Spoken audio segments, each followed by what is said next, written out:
How's it going, everybody? Welcome to the Kyle Rally Racing Podcast. Today is episode 1. Welcome. We're bringing back the vibes we had from our 2020 show, hopefully. Hopefully this time without also bringing a pandemic along the way. But for those of you who don't know, I'm Kyle Riley. We'll be joined by a multitude of people throughout the year. With episode 1 today, we're going to be starting with my friend Mike Fallon, who I'm sure most of you know from the Racing Observers podcast. Also, better known for his YouTube channel, TwistedToe, where he'll upload a lot of videos about like racing reactions, video game videos, the list goes on and on and on. Chances are, if you're listening to this, you already know who he is. But anyways, Mike is a good friend of mine. We go back, 10 years at this point, from sim racing days and just so on. He knows a lot about the sport. He has a lot of interesting things to say. He's a big Ryan Blaney fan. Before that, he was an even bigger Clint Boyer and Michael Waltrip fan. So you just know his 2007 was really, really good. But anyways, we had a conversation regarding all of the 2024 Cup Series teams. There's even some speculative ones on there, like potentially 2311 bringing out their 67 car for Daytona, which at this point probably isn't super likely. But half the fun is just, making predictions that may or may not pan out, right? I'm sure half this conversation will age terribly no matter what, so might as well have some fun along the way. So anyways, here's the conversation we had. Hope everybody enjoys. All right. I'm here with my friend Mike, TwistedToe on YouTube. Some of you may know him. Honestly, if you're listening to this, you probably already know him. It's probably why you're here. But just in case somebody's watching this in like 2085 or some shit, welcome to the show. Yeah, if you want to listen to some couple of bros screaming at the race cars, come check it out. And you know me, I like to be loud. So today we're going to be talking about the Cup Series. We're going to be talking about a lot of our drivers that are going to be on the not roster. That's a bad way to word it. A lot of drivers that are going to be racing, hopefully most of the weeks. There are some part-timers on here. We included some one-offs even. We'll talk about them, I guess, in a little bit. But until then, we're going to go over these one by one. They are going to be in chronological order as far as like numbers are concerned. So we'll start with Ross and we'll end with Suarez. And there are going to be some kind of guesses in here. There are people on this list that may or may not enter Daytona. There are some teams that we may never see again. But if I think there's any chance of them showing up, I put them on the list. Obviously, I took into account all the other stuff we already know, like, announced news, things that aren't announced, but like everybody knows. Those kind of things are all accounted for. We're going to talk about everybody's season, unless we assume they're just doing Daytona, in which case we'll only talk about Daytona. Or if it's any other part-timer, we'll talk about the races we expect them to race. Just disclaimer, I didn't include anybody who is going to be part-time that has no intentions of attempting Daytona. If it's somebody that's exclusively racing like Indianapolis later this year, we're recording this in January. I have no idea who's going to be there. I don't think anybody has any idea who's going to be there. So therefore, we're just going to skip those and pretend like they don't exist. And we'll talk about that later on when it's more relevant. So we'll start off with number 1 himself, Ross Chastain. What do you think, Mike? I think it's going to have a year that's in between the last two. It's not going to be as good as 22, but it's going to be better than 23. I do think he's going to get into more shitstorms. That's going to come back. That's calmed down too much. But don't you feel like those go hand in hand together? Because if you really think about it, the moment he stopped his antics was exactly when that entire team went into their slump this summer. And it could be. People are saying that. I don't believe it. But I do think that there are a lot of people that account for his lack of success last year. If you want to call it that, realistically, it wasn't that bad of a year. He got a win, actually got 2 wins. And maybe if the playoffs shake out a little differently, he ends up at least in the final 8. But actually, was he in the final 8? I probably should have done some research before we actually started this. But nonetheless, compared to 22, he was like the main character, kind of what you were saying. But it's also hard to say like, oh, he did worse next year because he stopped driving as aggressive. I don't think he stopped driving as aggressive. He just stopped doing all the blatantly dumb stuff people complained about. Like Denny Hamlin was his arch rival for the whole year. And aside from the clash and then Phoenix, which was Denny's fault, I don't really think they had any run-ins. I think they've been kind of just chilling. Obviously, the Larson thing happened in 2023, but I think he'll bounce back. I think he's going to probably be a championship contender. He's got a brand new sponsor with Busch. And then, honestly, this is a good time to be Trackhouse. They're expanding. They just brought in SVG. They're expanding into other series. The business as a whole is doing amazing. The fact we have a team owned by Pitbull is still kind of lost on me. I feel like a lot of people take that for granted. It's really, really cool. And I think it's a new era of NASCAR, that's for sure. Yeah, who would have thought Michael Jordan, Pitbull, Floyd Money Mayweather owned a team that showed up like twice? That's crazy, Next up, we got Austin Cindric in the 2 car. I think you summed it up, but what do you think there? It's going to be another year of, yeah, he's there.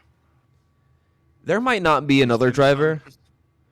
Actually, now that I think about it, there are 2 drivers that kind of just take rides and exist, and they both share a name, and we're about to talk about the other one real soon. But I feel like Cindric, I don't know, he just seems like a guy who would have peaked in his first race as a full-time driver, right? And I know he won the 500. It's super easy to say that and make that assumption right now. Yeah, by walling the 12, but go on. It's the end of the 500. 12 almost killed somebody for a 500. I don't want to hear it. Like, We're going to come back to that in a minute, but go on. yeah, but I feel like Cindric, he feels like he should be better at this point, right? Like, maybe not on intermediates, maybe not on short tracks, because, like, well, maybe short tracks, but a lot of the NASCAR schedule that's a little less road dominant, he kind of took a little while to get used to. And Xfinity, I don't know if you remember 2018, but I do. Yeah, that's what I was about to say. Yeah, remember he couldn't drive a car for a year? There has not been a single team, like, funded, like, successful team that has done worse. Done less with more. Let's put it that way. Because, man, both of those guys went on to win cup races, except for Majeski, I guess. But still, he was almost a champion in the truck series. It's not like any of these guys are bad at driving race cars. But, man, was that a disaster. And then somehow, he's more known for just being mid in the cup series now. Like, he's been so mid that it's completely erased how awful 2018 went. Do you know how bad it is to fall up like, or fall, yeah, he did fall up like that. Next up, we got our pal, Austin Dillon, who I think you have a lot to say on. What are your thoughts? He's related to Richard Childress. He's a good boy. But, yeah, he's there. He's there keeping 23rd nice and warm. When I think about Austin Dillon, that is, I specifically think always about that Chicago moment where he like was battling for the win and just barely clipped the wall and ruined everything. I feel like that summarizes everything he's done in that car. I feel like that summarizes his run. Not to be a hater, because I don't. He seems like okay enough guy. He might have had a cringe reality show. That doesn't negate, the other things people do in life. But at the same time, he's been there for a decade. Actually, yeah, this makes 10 years this year. 11th year, I guess, technically, because 2014 was his first year. But he's been around long enough to have done something, and I realize, yeah, he has some marquee wins. He's won a 500. He's won a Coke 600. This is a man who's made the playoffs at least twice. I forget. It might be 3, 4 times. He's been in there a couple times. But you're in... Field's in it. That's not hard, but... Yeah, Paul Menard was in RCR in the playoffs. I don't want to hear it. He should be competing for a little bit more race winnings. He should be potentially getting to the final 12 every year. I mean, just look at everybody else who's driven the A car. Besides Hemrick, Reddick did a lot with that car. Wasn't going to win a championship, very clearly. But, won races, competed up front. Take a look at Kyle Busch. Granted, that's a high bar, because Kyle Busch is one of the best we've ever seen in our lifetime. But you're not even in the ballpark, pal. The only person you stood up to was the guy that can't cut it in any series, who we'll talk about next week.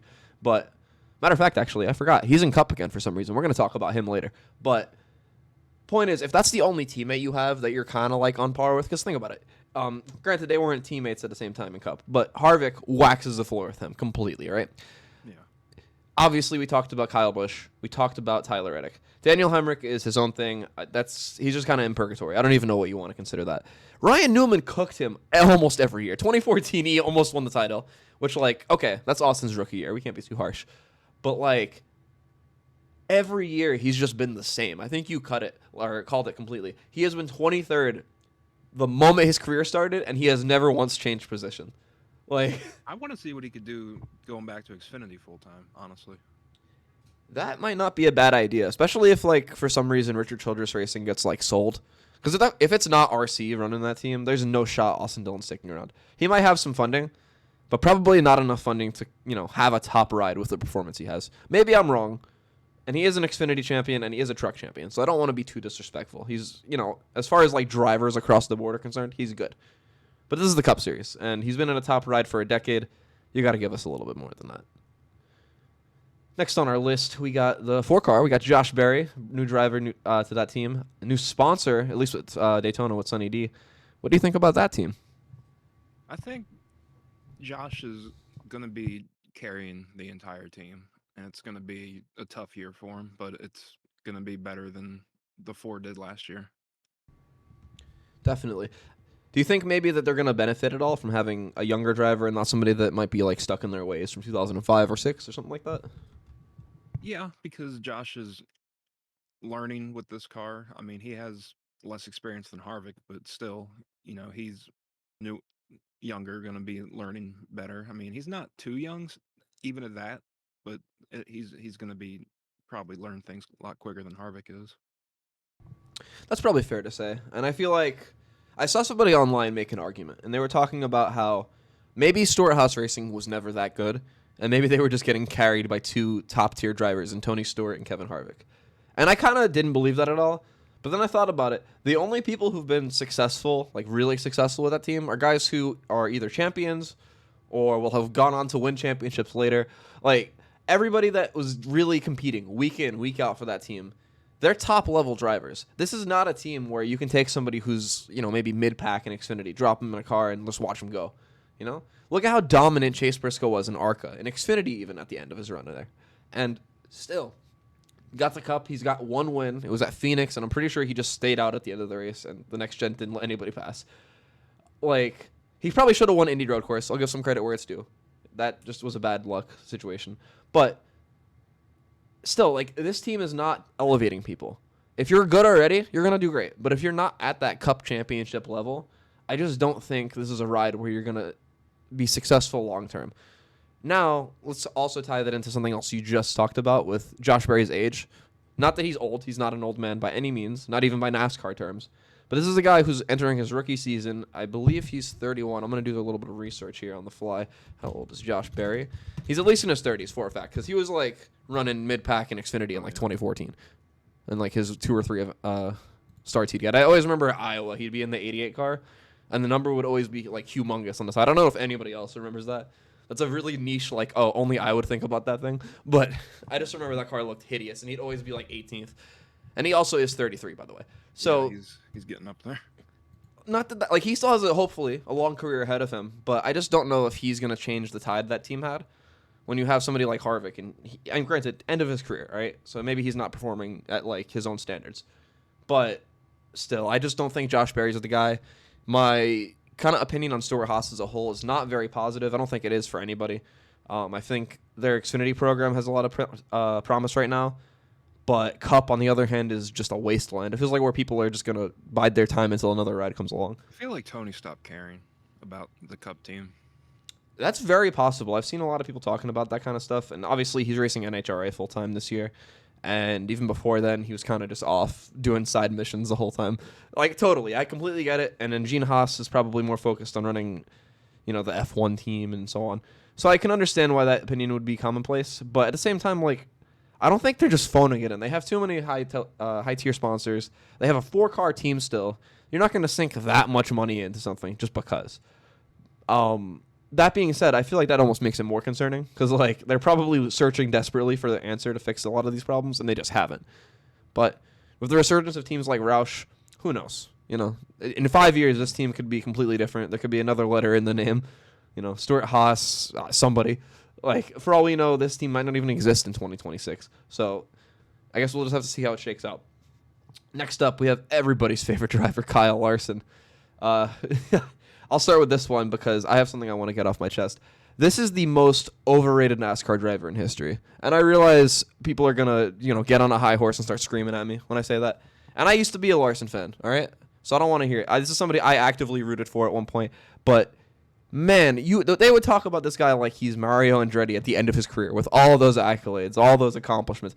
Yeah, he won 1 Cup title. He's going to be in the Indy 500 this year, hopefully. He's going to be probably doing a bunch more dirt racing at some point. He's good in all of these, right? And credit to him. He's a very, very, very good driver. He's one of the best we have now. But people talk about this man like he's better than Dale Sr., Richard Petty, and Jeff Gordon combined. And that seems insane to me. But what are your thoughts? Yeah, he's fast in anything he gets in, but even with him, his success is completely determined by if it's a Hendrick year or not. Every year. And even then, sometimes he underwhelms versus his teammates. Like, obviously, Alex Bowman exists, and we'll talk about him later. So I don't want to pile on now. But we're going to take him completely out of the equation because that's barely a Hendrick team at this point. But moving on, like, the 9 car, even this year, the 9 car probably did a little better than he did. And Chase Elliott, like, got suspended, broke his bones. Like, all of these, like, terrible things happened to him. And somehow he still felt like the better of the two this year to me. And maybe that's just a little bit of like recency bias because towards the end of the year he wasn't as, well, he didn't seem as impressive to me at least. But I don't know. They talk about this guy like he should be winning 12 races a year, like he should always be in the Final Four, and he's on the best team, or at worst, if you want to be controversial, the second best team. But I don't know. I wish I saw what everybody else sees. I see the potential and I see the consistency across motorsports. What I don't see is this like world beater, this guy that's gonna get in any car and just dominate. You put him in like we were just talking about the Stewart Haas cars. You put him in a Stewart Haas car, he's winning 2 times a year tops, right? And in those other 34 races, he'll probably be like 11th, 12th. Which nothing to complain about. That's a really good year, especially for Stewart Haas now. But like, I just want more. You could take Jeff Gordon and put him in the spot, prime Jeff Gordon, take him right out of like 1998, whatever year you want. Put him in that car. It's probably running a little better than it is now. And that's a guy that hasn't even driven the next gen. Kyle Larson's been driving the next gen since 2022. So I want to see a little bit of improvement this year. I feel like last year and 2022 were kind of a humongous step back. And, a lot of that's probably just tied into, Hendrick had that car figured out by the end. But I just feels like he needs to do a little bit more to me. And yeah, I agree. On the completely contrary, Brad Keselowski, he has completely breathed new life into that team. Roush was good as dead. Let's just face it, right? Most of their teams fighting for sponsors, struggling at it, mind you. Not running well. They had Ricky Stenhouse for like 25 years. He won like 2 Daytona races. This is a team that desperately needed some new blood. It needed some solid, modern, let's say, direction. Because I don't work for Roush. I never have, probably never will. But I've heard a lot of things about how maybe they aren't as up to date as some other teams. Maybe their sponsor practices aren't as current as they could be. Maybe they push some sponsors and other alliances away. I'm not into the nitty gritty. I don't actually know these things, and I can't report them as facts. But I feel like it showed on track. I don't think anybody would agree that or disagree with me. 2013 to 2019 was a humongous decrease in performance almost every year.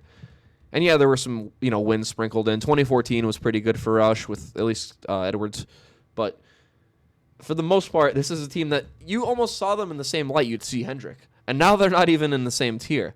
It's kind of crazy. But Brad has really, really brought this team back to a prominent place in the sport. I feel like on any given weekend, one of the 2 RFK cars can win. Brad obviously hasn't gotten the victory lane for the team yet, but it feels like it's right around the corner. I hope this isn't a Jimmy situation where we're all waiting for that next one and it just never happens.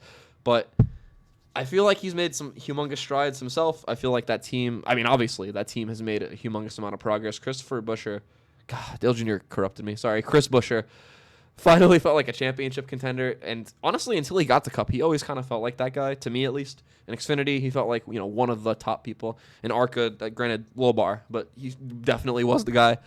And now that he's in Cup, I'm happy to see that success. And specifically on Brad, he's a Cup champion. I watched him win a championship. You watched him win a championship. Hopefully the majority of people listening to this were alive when that happened. But I don't know. It's just it really puts a smile on my face to see that team turn around. I was never a Brad fan until pretty recently, but now I'm a huge supporter of him. I want to see that team succeed. I want to see him succeed. And hopefully they get better sponsors, because the one that we assume is going to be on the car for Daytona, the same one as last year. I can't even pronounce it. It's a medication, I'm sure. But good luck figuring out what that's supposed to treat. But Nexlizet, we're going to do a live research, another study session, if you will. I can't even spell it off the top of my head. Hold on, what is it? Nexlizet. Let's see. I'm taking bets, though. What do you think? What do you think it is before I read it off? Don't Google it.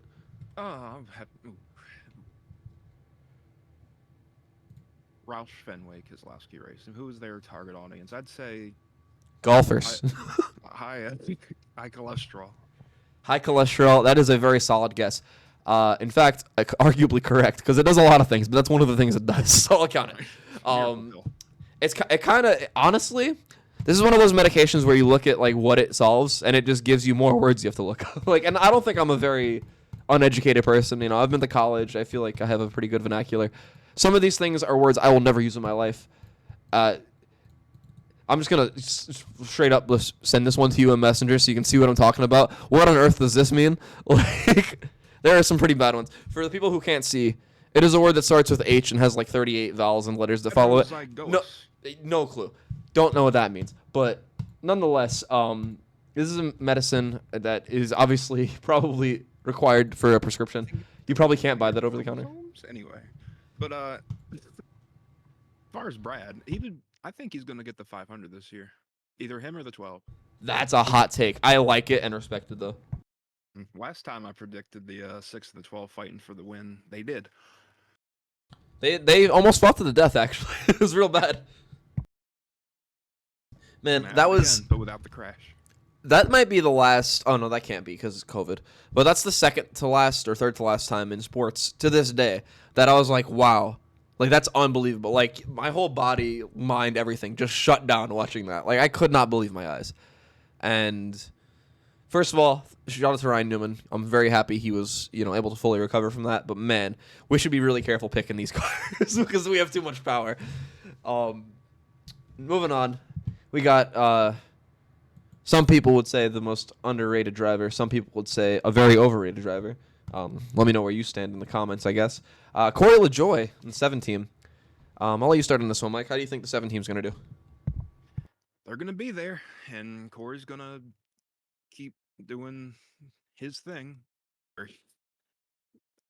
I don't not a woe is me type thing, but just I'm a hard working man. Yeah, we know your daddy was tough on you, but you got to show something. He kind of is. Throwing a bad block in Atlanta and crashing is not how you do it. He kind of is like cut from that same like Zane Smith cloth because I remember Zane Smith when he was in ARCA. Like I forget what race it was. I want to say it was like Elko. It was one of the short tracks that the rest of the NASCAR series don't go to. But I remember he won the race and he was like, "Oh, I don't have any funding. I need all this help. I can't believe we able to make it work." Mind you, this is a man who's come from wealth. He's probably had a pretty simple rise up to the top tier of NASCAR. And I don't want to take anything away from him because he's a great driver. But hey, you can't pass that off and expect people to buy it. Like Riley Herbst isn't walking around telling everybody how, hard he had it growing up. Because he didn't, right? And I get one of... Corey LaJoy was also in a Hendrick car. And he did nothing. He did worse than his car. Like... That's the craziest thing about it is this guy, he's been in development series since like 2010 or something like that. I forget when he showed up in K&N. But he's been around a long time, much longer than people might think at their first thought.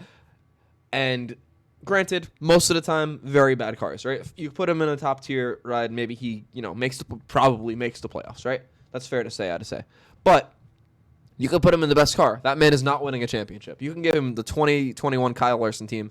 That man is winning 2 races, and he's going out in the round of 8. Like, that's it. That being said, he still does drive for Spire, which obviously lowers that even more so. I think he might eventually get that lucky win. He's been close quite a bit of times, and maybe not lucky. That's not a bad way to word it. He'll get, an unlikely win, I'll say. The team as a whole, Spire, I'd say, I feel like it's unquestionable. They've been on the rise. They're, obviously expanding in the truck series, just bought KBM. They have 3 cup teams now for this year. Who knows if they keep that after the Trackhouse thing ends with Zane Smith. But it's going to go one of 2 ways, and I'm curious to see how it shakes out. They can either be expanding way too quick, kind of like Colleague did, to where like now their resources are exhausted.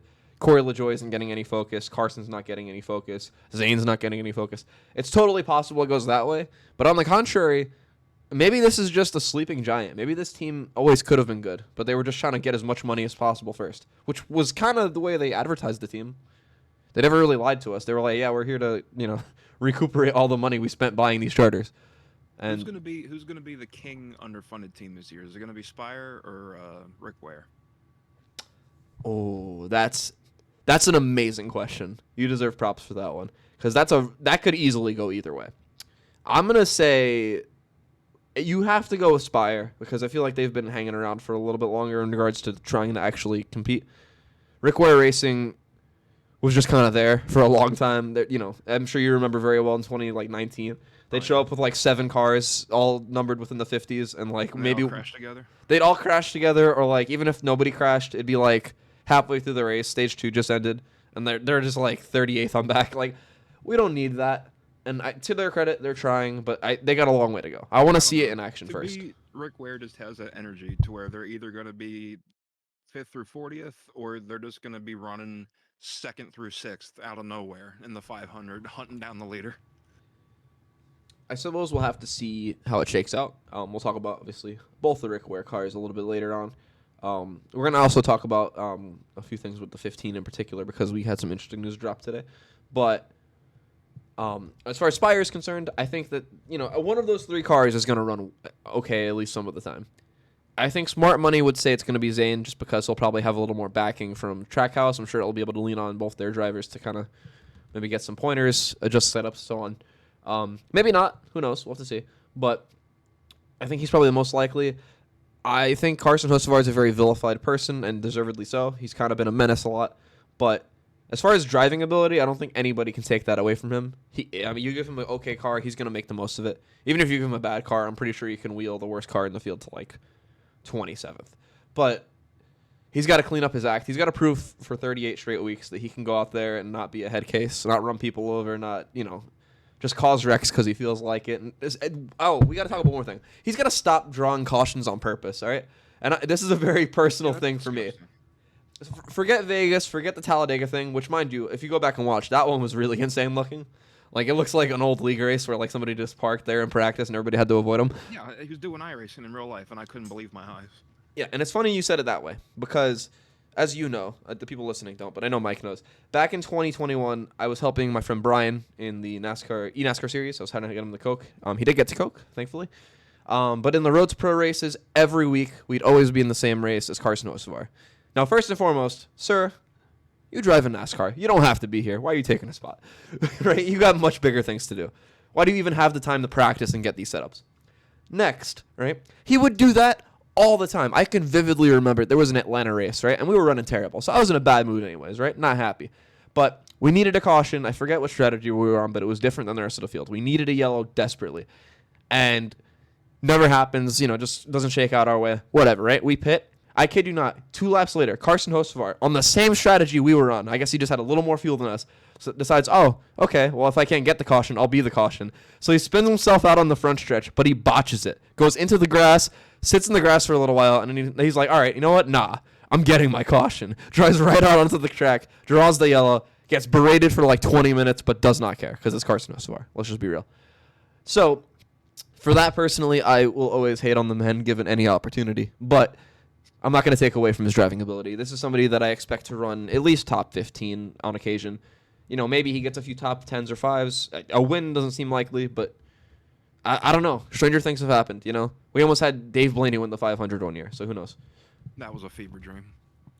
Dude, it really was. It was like 1:30 in the morning. Like, I know. I assume you did too. I had school the next day and everything. It was a nightmare. Like, it was just bad.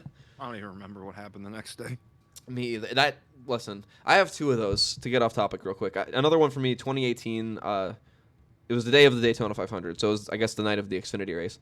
I had like such bad chest inflammation from a sickness, but I wasn't like diagnosed and I didn't have any medication or anything yet. So I was just like trying to deal with it, just get it over with, as you do sometimes with like colds and so on. And basically early COVID, kind of a few years early. And I was thinking. And it was like, it wasn't even that late. It was like 9:30, and I was like, I'm beat. I gotta go to sleep. Could not sleep, mostly just because I couldn't breathe. You have to do both of those together. You can't do one or the other. It has to be both. So, just laid awake all night. Finally went to an urgent care in the morning when it opened up. But I'll never forget. I watched the entire 2018 Daytona 500 on no sleep, and then I watched Eric Almirola and Austin Dillon of all people battle for the win. And then I finally went to sleep that night, and I was like, there's no way that could be real. The next day I woke up, I was like, there's no way I saw that. Like, anyways, we got incredibly off topic. Let's reel it back in a little bit. Next up on our list is the A car of Kyle Busch. What do you think? That's a tough one.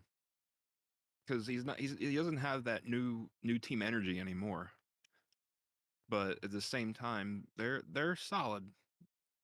They're there. Like they're consistent.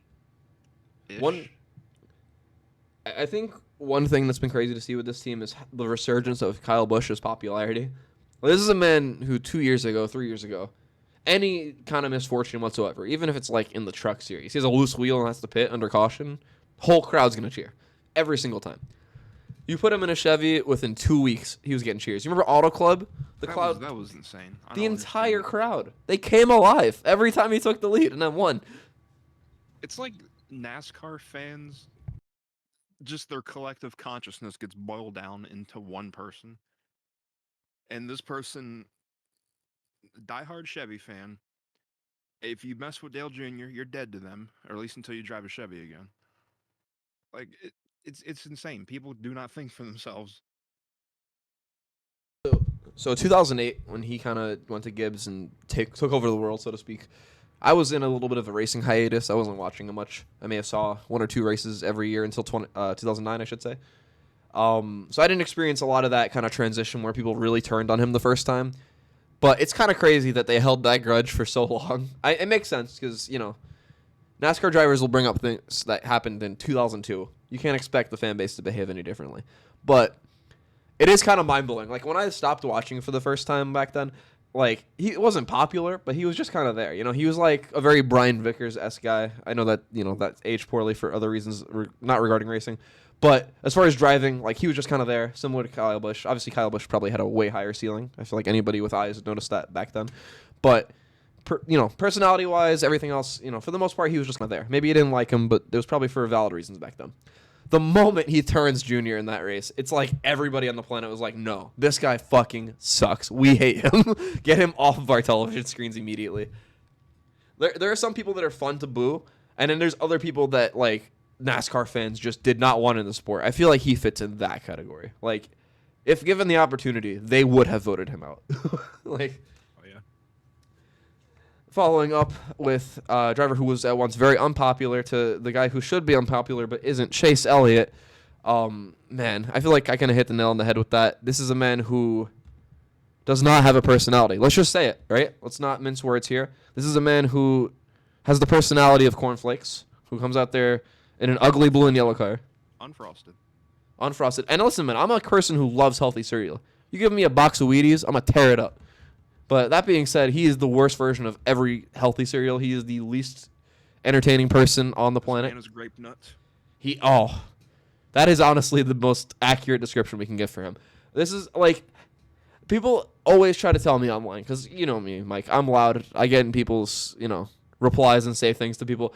Every defense I get about Chase Elliott and why they like him is like, oh, but he's so cool off the track and not when he's on TV. He flies planes. He snowboards. Like, okay, cool. These are cool activities. But you take him away from the activity. You boil that down to just the man, the person you're left behind with when everything else is gone. And there's just nothing there. He's got that post World War One stare. Like, that's just a guy in a husk of a body, basically. This is somebody who has never once had an opinion of his own. And I don't know if that's like PR training from Hendrick, which it probably is because William Byron's the same exact way. But you put him in a crowd of like 19 ARCA drivers, change their voice, don't show me their face, have them all talk about like their favorite thing. I'm not going to point him out of the crowd. I'm not going to notice him. I'm not going to think he's anyone. This is just a guy off the street that happens to drive a race car, and his dad also happened to drive a race car. I can understand why people like Bill Elliott. Friendly guy. He was up front forever for like 30 years. Fine. Maybe not up front for 30 years, but in the sport for 30 years. He's a guy that, you could have rooted for, was always popular, and for good reason. I feel like Chase rides off the coattails of that so much, and I feel like that gives a lot of people ammunition to kind of excuse things he's done on track. The thing he did to Denny at Charlotte. That was his whole stepping stone into the sport. Why would anybody? I mean, yeah, he was an up and coming good driver that was winning things, but why was he the next coming of Christ? Because of Bill.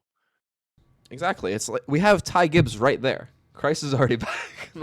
But on a serious note, racing wise, let's get back to the subject at hand, I guess. Racing wise, he had an abysmal 2023, some of which self inflicted, some of which just bad luck. I know some people I've seen pin the snowboarding thing on him, which are like, okay, yeah, you're in a high level sport. You probably shouldn't be doing that. But if there's nothing in his contract against it, he's not advised against doing things like that by the team. Yeah, go for it. He is a human being. He's entitled to enjoy his time and have fun. I don't think I'm going to hold that against him. It did impact his year very, very negatively.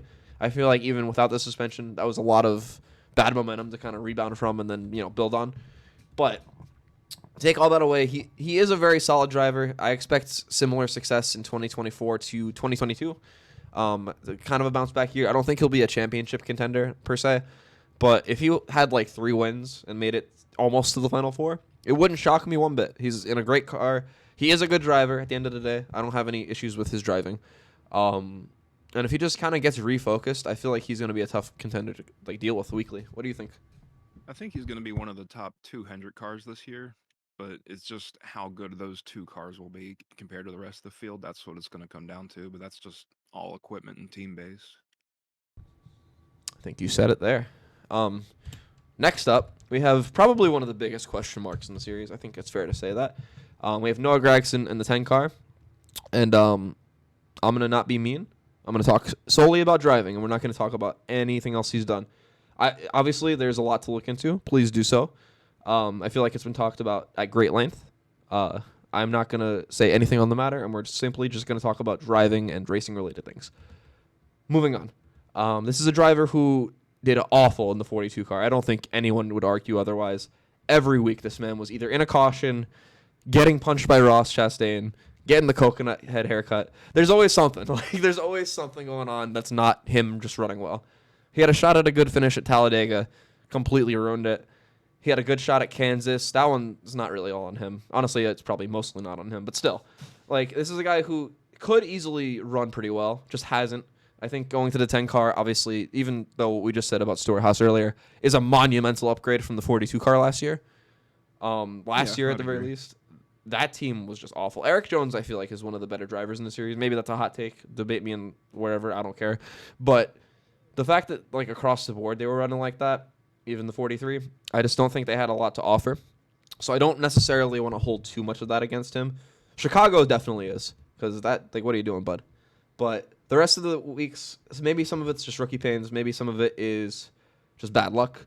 This year, he's in an established team. He might still be kind of new to the Cup Series, but this team is not. They've been doing this since 2013 with Danica. And I'm sure it's not all the same people, but this is a team that has, things to study, things they can reference, places they can start from and then build. This is obviously the third year for the next-gen car now, so they have a database. They know what they should want from the car. Harvick has won some races for them in this car. Chase Briscoe kind of won one. We'll say kind of. So I feel like there's potential for them to do pretty well. Maybe this is a hot take, and maybe this ages poorly and he finishes 35th every week. I think Noah Gragson wins a race this year. I do. I think if any Stewart Haas driver is going to, I think it'll be him. I don't think it's super likely. I personally think he might, but I don't know. Smart Money probably says he doesn't. I feel like he does. Just because you look at his truck series numbers, he was really bad his first year in trucks. I don't think anybody remembers that because it's been a little while now. But that first year in the 18, man, he was trash. Let's just be honest. He was not good. And then eventually he was competing for truck titles. Look at Xfinity. First year in Xfinity, he was running the PUBG car. Shout out to PUBG. Did nothing. Just was kind of there whole year. And that was a car that was, Reddick won a title in. Everybody else that's been in that 9 car has either competed for a title or just run real well. And then you had him, who just didn't. But then look at those last few years in Xfinity. Dude was just rolling weekly. Had how many wins that last year in the 9 car in Xfinity? 5 or 6, I think. Maybe even a little more than that. So if this is somebody who can mature and become a grown man and not a child in a grown man's body, I feel like his ceiling is pretty high. But I have to see that happen. I have not seen that happen for a sustained period ever in his entire career. And if he can get that sorted out, I feel like there is some potential there. As much as I don't want to say it, there has to be, right? But what do you think? I think going off of what he said after a few crashes last year, I think he's scared to make aggressive moves in the next gen just because of the repercussions if he crashes it.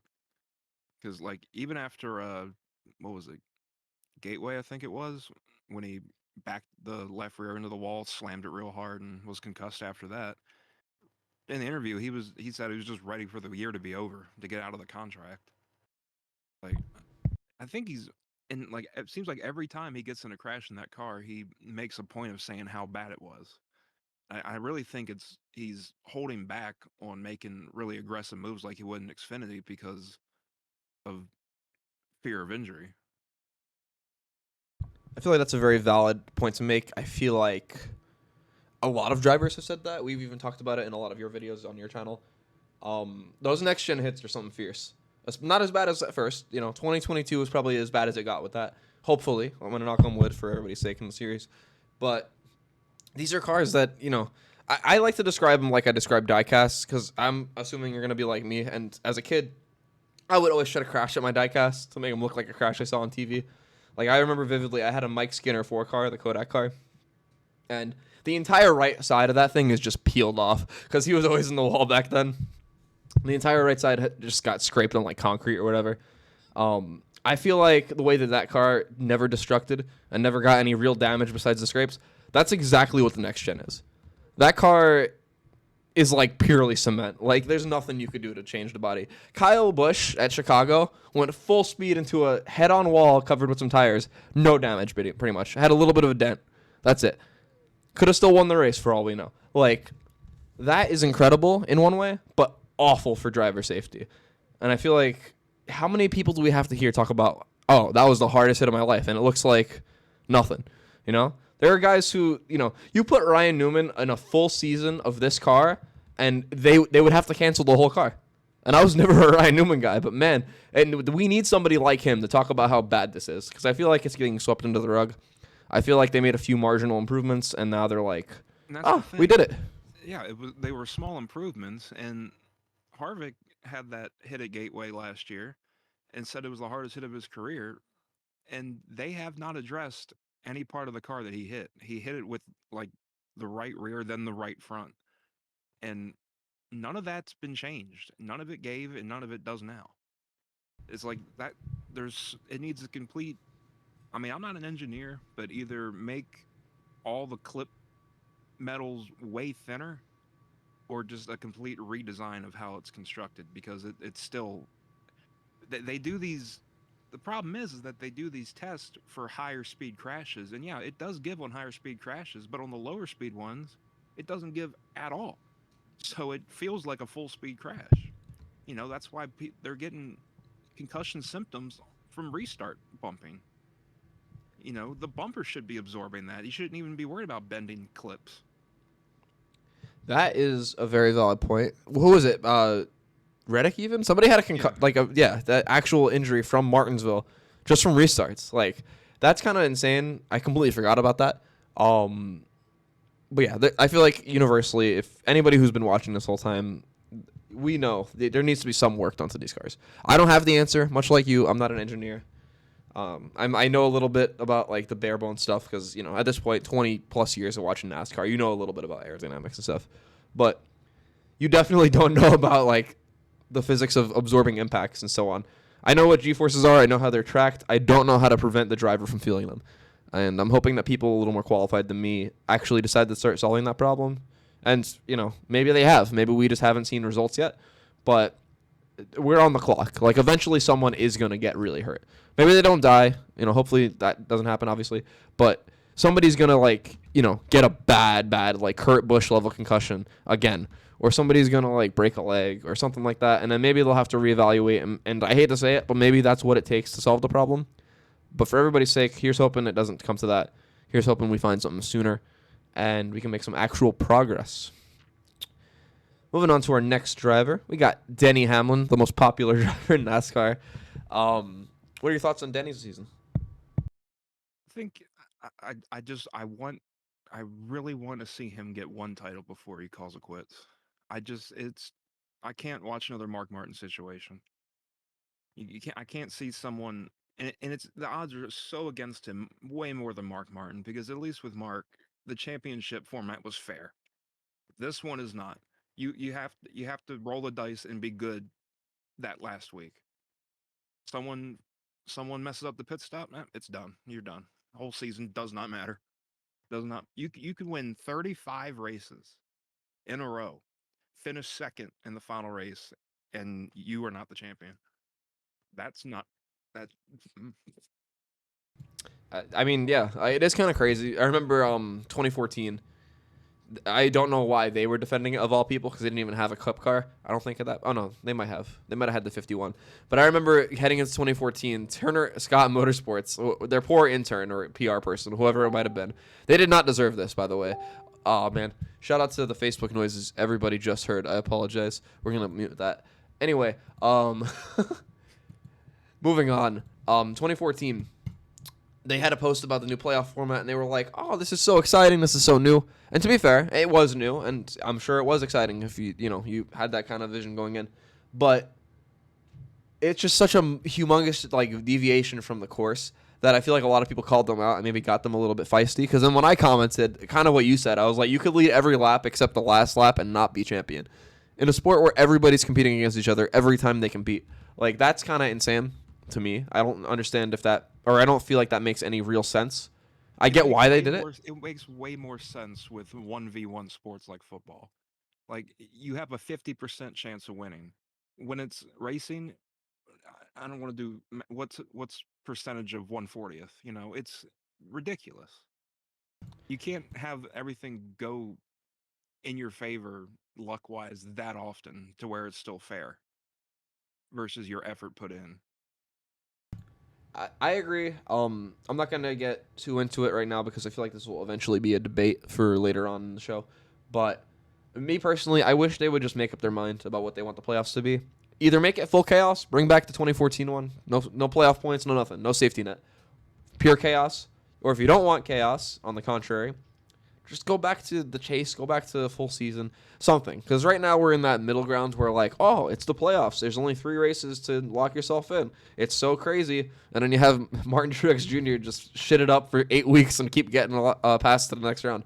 Like, The original chase is underrated in my opinion. It was less drivers. It was harder to get into. It meant more to be in it, and you still had time to have things go wrong and recover, and not just be done because of something stupid. I totally agree. I feel like if you swap the timeline around, let's say it's 2004, they didn't go for the chase. They just went straight into playoffs like we had in 2014. And then from there on, we worked ourselves back to here. And now they were bringing in the chase. I feel like it'd be so popular. Like, you bring back the original chase right now, people would love it, especially because they've been just dealing with the playoffs this whole time. But I feel like this is, or the chase, the original chase, like you mentioned. And when I say original chase, I mean original chase. Don't talk to me about 12 drivers. Don't talk to me about wild cards. Like, we don't need to hear about that. That added a little bit too much to it. It was cool on paper, but like at the same time, did we really Top need 10 that? points was fine. Yeah, those are the people who should be fighting for the championship. If you were in 19th in points, but you won Watkins Glen, I don't want to see you in the playoffs. You didn't make it. Sorry. Like, you're just not there yet. You might be, and maybe you rattle off 85 wins in the playoffs. I don't know. I also don't care because that particular year, you were not in contention, right? Like, look at a guy like Carl Edwards. Carl Edwards, I don't know if it was 2009 or 2010, so forgive me. One of those 2 years. I want to say 2010. Won, like, the last 2 races of the season after an absolute stinker. And then the next year was really, really good. I feel like, that could be a good time for teams to reset that aren't in the playoffs. I feel like having 16 teams leads to kind of a problem where all 16 feel like they did well, especially the ones that didn't really deserve to be there. Let's just call it what it is. Like, I don't have anything against Michael McDowell or the 34, but that team realistically shouldn't have had a shot at winning the title, right? Imagine in 2011, Trevor Bayne fighting for the title. You'll never think Michael McDowell as he's going to win the championship this year. So I mean, one win, even if it's the biggest race of the year, I mean, it's one race. I don't. That's why I'm not a fan of the winning you're in locked in thing at all. I think I'm in full agreement with you. Plus, if you're locked in, so you can just dick around for 30 or for 25 weeks. I'll never forget. I want to say it was 2014, and if it was the first year of that format.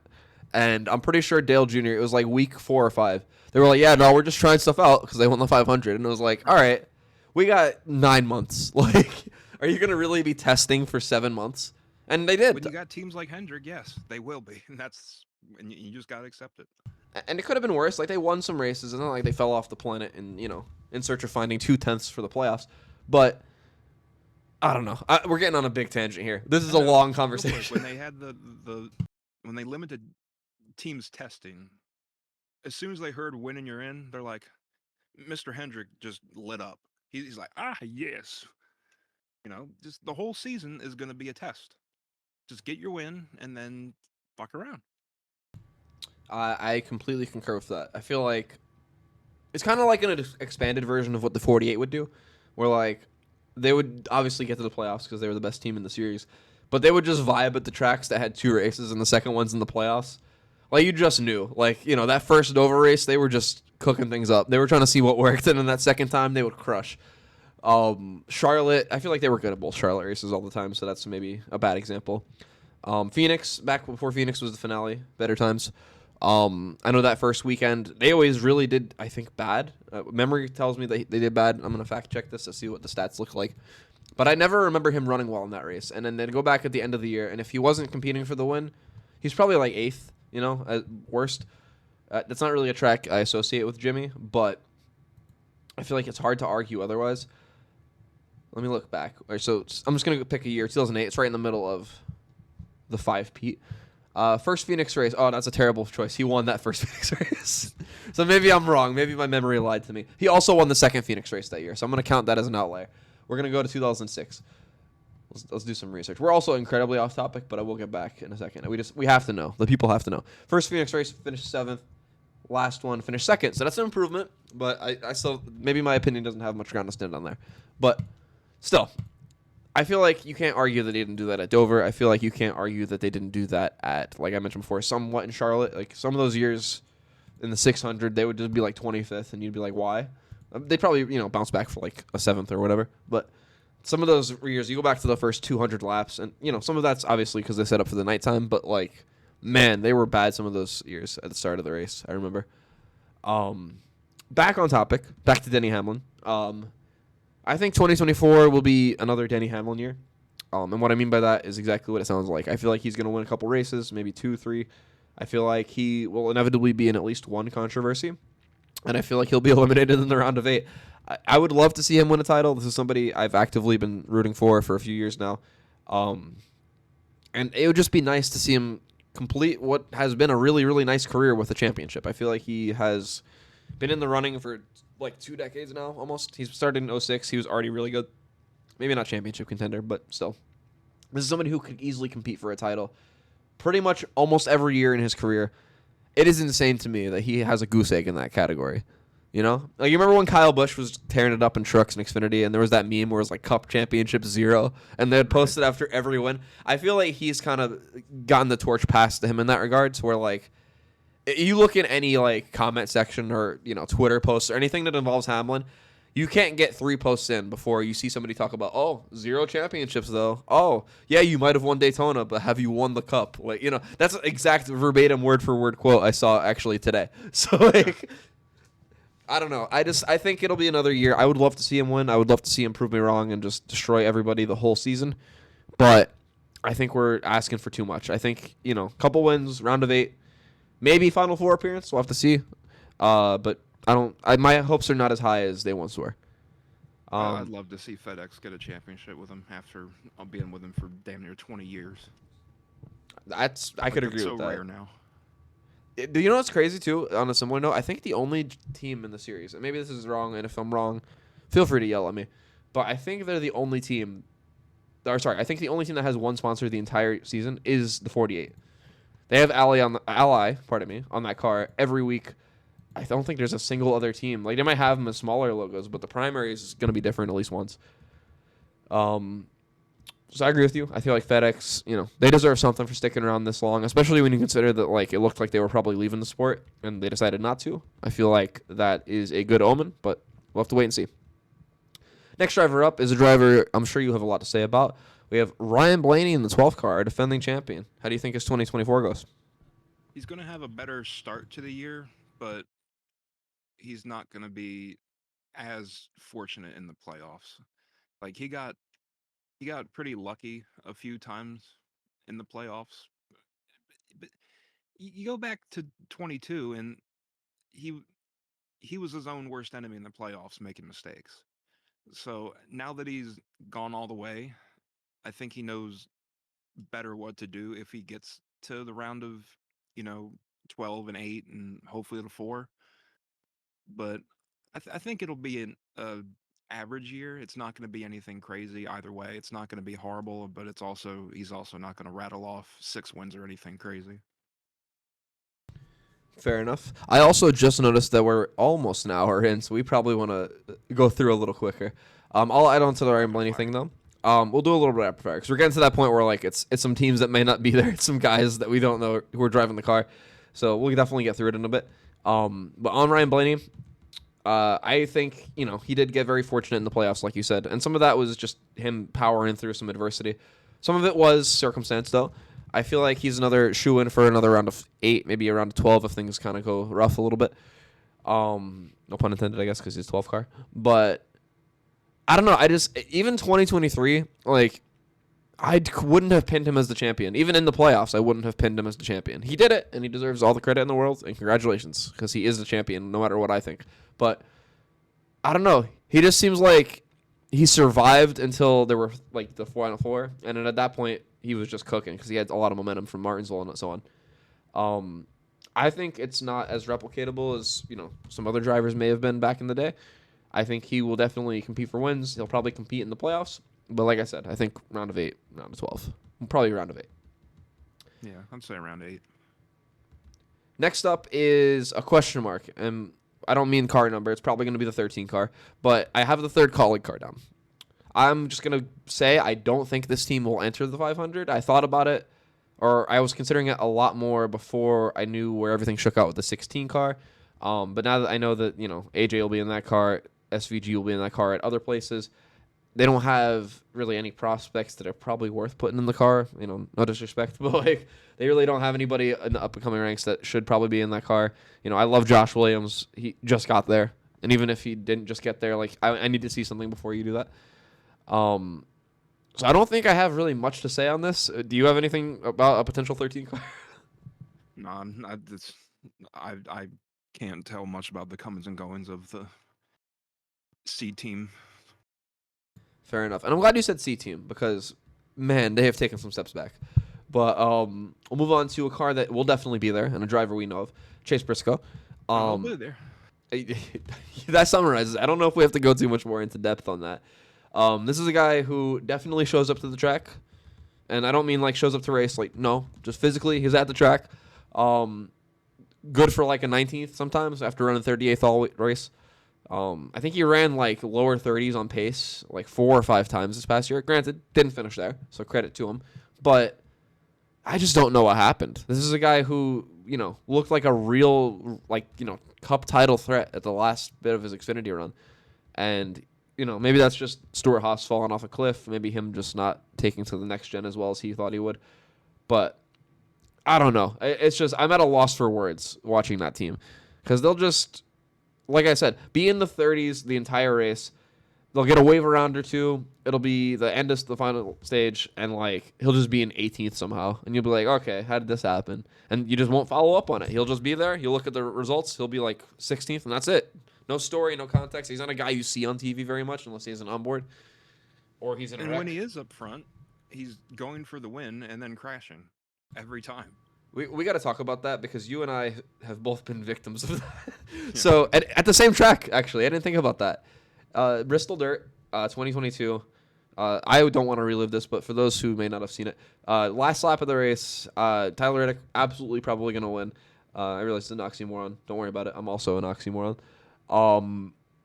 Could have easily won the race. Probably should have won the race. Got absolutely cleaned out by the 14. I don't mean, he spun him. No, like he spun himself too. That was very, very, very silly. Not a good call. How did he follow up to that? How did he respond to the controversy of the 2022 finish? By doing it again to the 12 car. Like, this is he got to clean it up. We don't have the Bristol Dirt track anymore, so maybe it'll take some of the dumb out of him. Here's hoping. But remember he tried to pass Larson at Charlotte? Yeah, it's fun. By just not slowing down for the corner and turning left. Like, I appreciate it on one hand, right? Because, like, there's that cynical chaos part of my brain that just wants to see dumb things happen because it'd be funny. But in reality, you're a cup driver. You have Mahindra. You don't know how to drive a car. You have all these sponsors. You have a team that easily could compete for top 20s weekly. I feel like that's a fair thing to say, no matter what the fall off is. And he's just abysmal. And then, by the grace of God, he's not abysmal one week. He will ruin it. He will find a way to ruin it every time. Next up, we have a big old question mark again. We have the Rick Ware 15. So we have had some news come out in the past day or two. Kaz Grala is going to be in that car quite a bit this year, and that makes me very, very happy. I really like Kaz. I feel like he's one of the more underrated drivers we actually have. I feel like he did a great job in the 26 car. I know he's in a lot of crashes too, so you got to take the good with the bad. But I feel like he got more out of that car than anybody in the 24. And it's not like the 24 had exclusively scrubs. Like they had Corey Heim and a couple other people with some real promise in there. And nonetheless, I still feel like Kaz was a pretty solid contributor to that team. You talked earlier about whether you think Spire or Rick Ware are going to win the mid-off. I think if Rick Ware Racing is going to win the mid-off, it'll be at the hands of Kaz Grala, which is, I'm sure I'm going to get flack for that because a lot of people for some reason like Justin Haley. But it is what it is. As far as Daytona is concerned, they have not announced who's going to be in this car. I have not personally heard or read anything that leads me to believe it's somebody like that's could be found out right now. I'm sure they have something on paper or something in the works, but depending on who they put in that car, they could run okay at Daytona. It also completely depends. Are they going to try to compete, or are they just going to tell us they're trying? Because a lot of teams say like, oh, we're out to do this and this. Not even in NASCAR necessarily, just in sports across the board. Every team that tanks in the NBA tells their fans, oh, this is our year to like really improve. We're going to play a lot of the young guys. We're going to get them a lot of experience. And by the end of the year, they're going to be winning games. And then lo and behold, you find yourself in the situation the Pistons find themselves in, and they're losing 27 straight games. Like, there is a definite correlation to that in all sports. Racing is not an outlier, and I guess we'll have to see. Is Rick Ware Racing telling us they're going to compete, or are they showing up to race? If they show up to race, I feel like they can do pretty well, but we'll have to see. Only time will tell. What do you want to add to that? I'm trying to decide how long we should give them until we can start to tell. Like, would you say by race 10 we could see who's leading the mid off? Not only do I think we can, I think we should. I think we should loop back to this conversation after the 10th race. What is that? Let's see. Which also, before we really wrap this up, I do want to briefly talk about the schedule too. But the 10th race of our year is Talladega. Oh, what a perfect race to have you back. So we'll talk about it after Talladega. Maybe they win Talladega. Who knows? But we'll see how it all shakes out there. Moving on, we have AJ Allmendinger in the 16 car. I don't have a big opinion on this simply because AJ is not the best Cup driver. He's a great driver, like generally, but Cup was just never his thing. I feel like Xfinity is where he belongs. He strikes me like a Justin Allgaier kind of guy, where like that's just where he should be. He is top dog down there, and he can definitely probably be the centerpiece of a team. Like Kaulig probably should make him their focal point in Xfinity. Arguably, even across the board, maybe they should put more focus in AJ's Xfinity team than their Cup teams this year, especially if you're going to put that 31 out there with Daniel Hemrick every week. Like, you might as well not even show up. So, who knows? But I think this team could run pretty well. Obviously, at the road courses, I feel like that's a given. They also have SVG in the team, and he's obviously a humongous wild card. I can't remember. I don't know if he's in this car for all of the road courses or if some of them he'll also be running for Trackhouse. But nonetheless, this is a team that could easily rattle off some good runs. Maybe they get a lucky win. Who knows? Definitely, obviously not playoffs. This is not one driver in the car the whole season. But maybe the owners' playoffs. Maybe they go a little further in that than we expect. I'll give some credit where it's due. I almost feel like this is another team we might want to talk about 10 weeks in and see where they've shaken out. But what do you think? I think AJ will. I don't, which races is he doing? Which ones is he doing? So, well, obviously Daytona. Let me see what the others are. I can look it up in the meantime. I think he was doing the vast majority. I want to say it was like 24 of the races or something like that. It was a very large number. Let's see. I'll just look at the article. He's gonna do probably about exactly where he always does. He's gonna be maybe around 15th to 20th. If he's in that car on a road course, top 5 for sure. But otherwise, he's going to be his normal mid-pack Cup performance. But I don't understand why it seems like in the last 10 years, or I guess, damn, it's going to be more than that by now. We just stopped having career drivers for the other series. Like, you got Matt Crafton for trucks, you got Allgaier for Xfinity, and then like that's it. Everyone else is just racing to get out of those series as fast as they can. And I miss having a field in those series. I completely agree. I feel like those series struggle with identity, especially trucks, because if you got rid of Matt Crafton, boy, it's not good. It's almost exclusively. Anybody is. It's almost exclusively children. They all look like generated names. None of them look like real people. Like I don't believe they are real. I think they're self-driven trucks until somebody climbs out.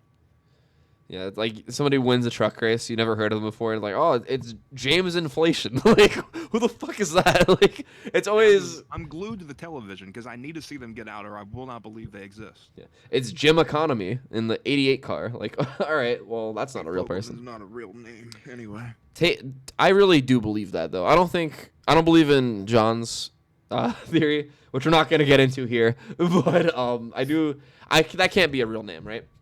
Like, it's just so obscure, which almost makes it more likely to be real. But like, I'm actually looking it up because we're gonna do a little research. We're going on another Does Tate tangent. Fogelman use an alias? Birth name? No, just says Tate Fogelman on the whole Wikipedia page. So that's interesting. He's also much younger than I thought he was. Maybe it's just because of his name, but I thought this was like a 35-year-old man. Like, No, what? listen. I've never seen him. He's just been there. Um, Nonetheless, though, 16 team, probably gonna be mid most of the year. Let's just be honest. But like you said, and like I said, I think they definitely could rattle off a win or two. So here's what we're gonna do, because we are running a little long. I am gonna give up some names. We're gonna go rapid fire. Give me 2 words to describe their season. Actually, that's a little bit short. Give me 3 words to describe their season. And we're gonna start off with the 17 car, and we're gonna start off with Chris Buescher. I can't contain it in 3 words. It's gonna be. Yeah. All right. How about this? It's gonna be better. It's gonna be better. We'll settle for a sentence. Gonna be better. That's 3. You just gave me. Well,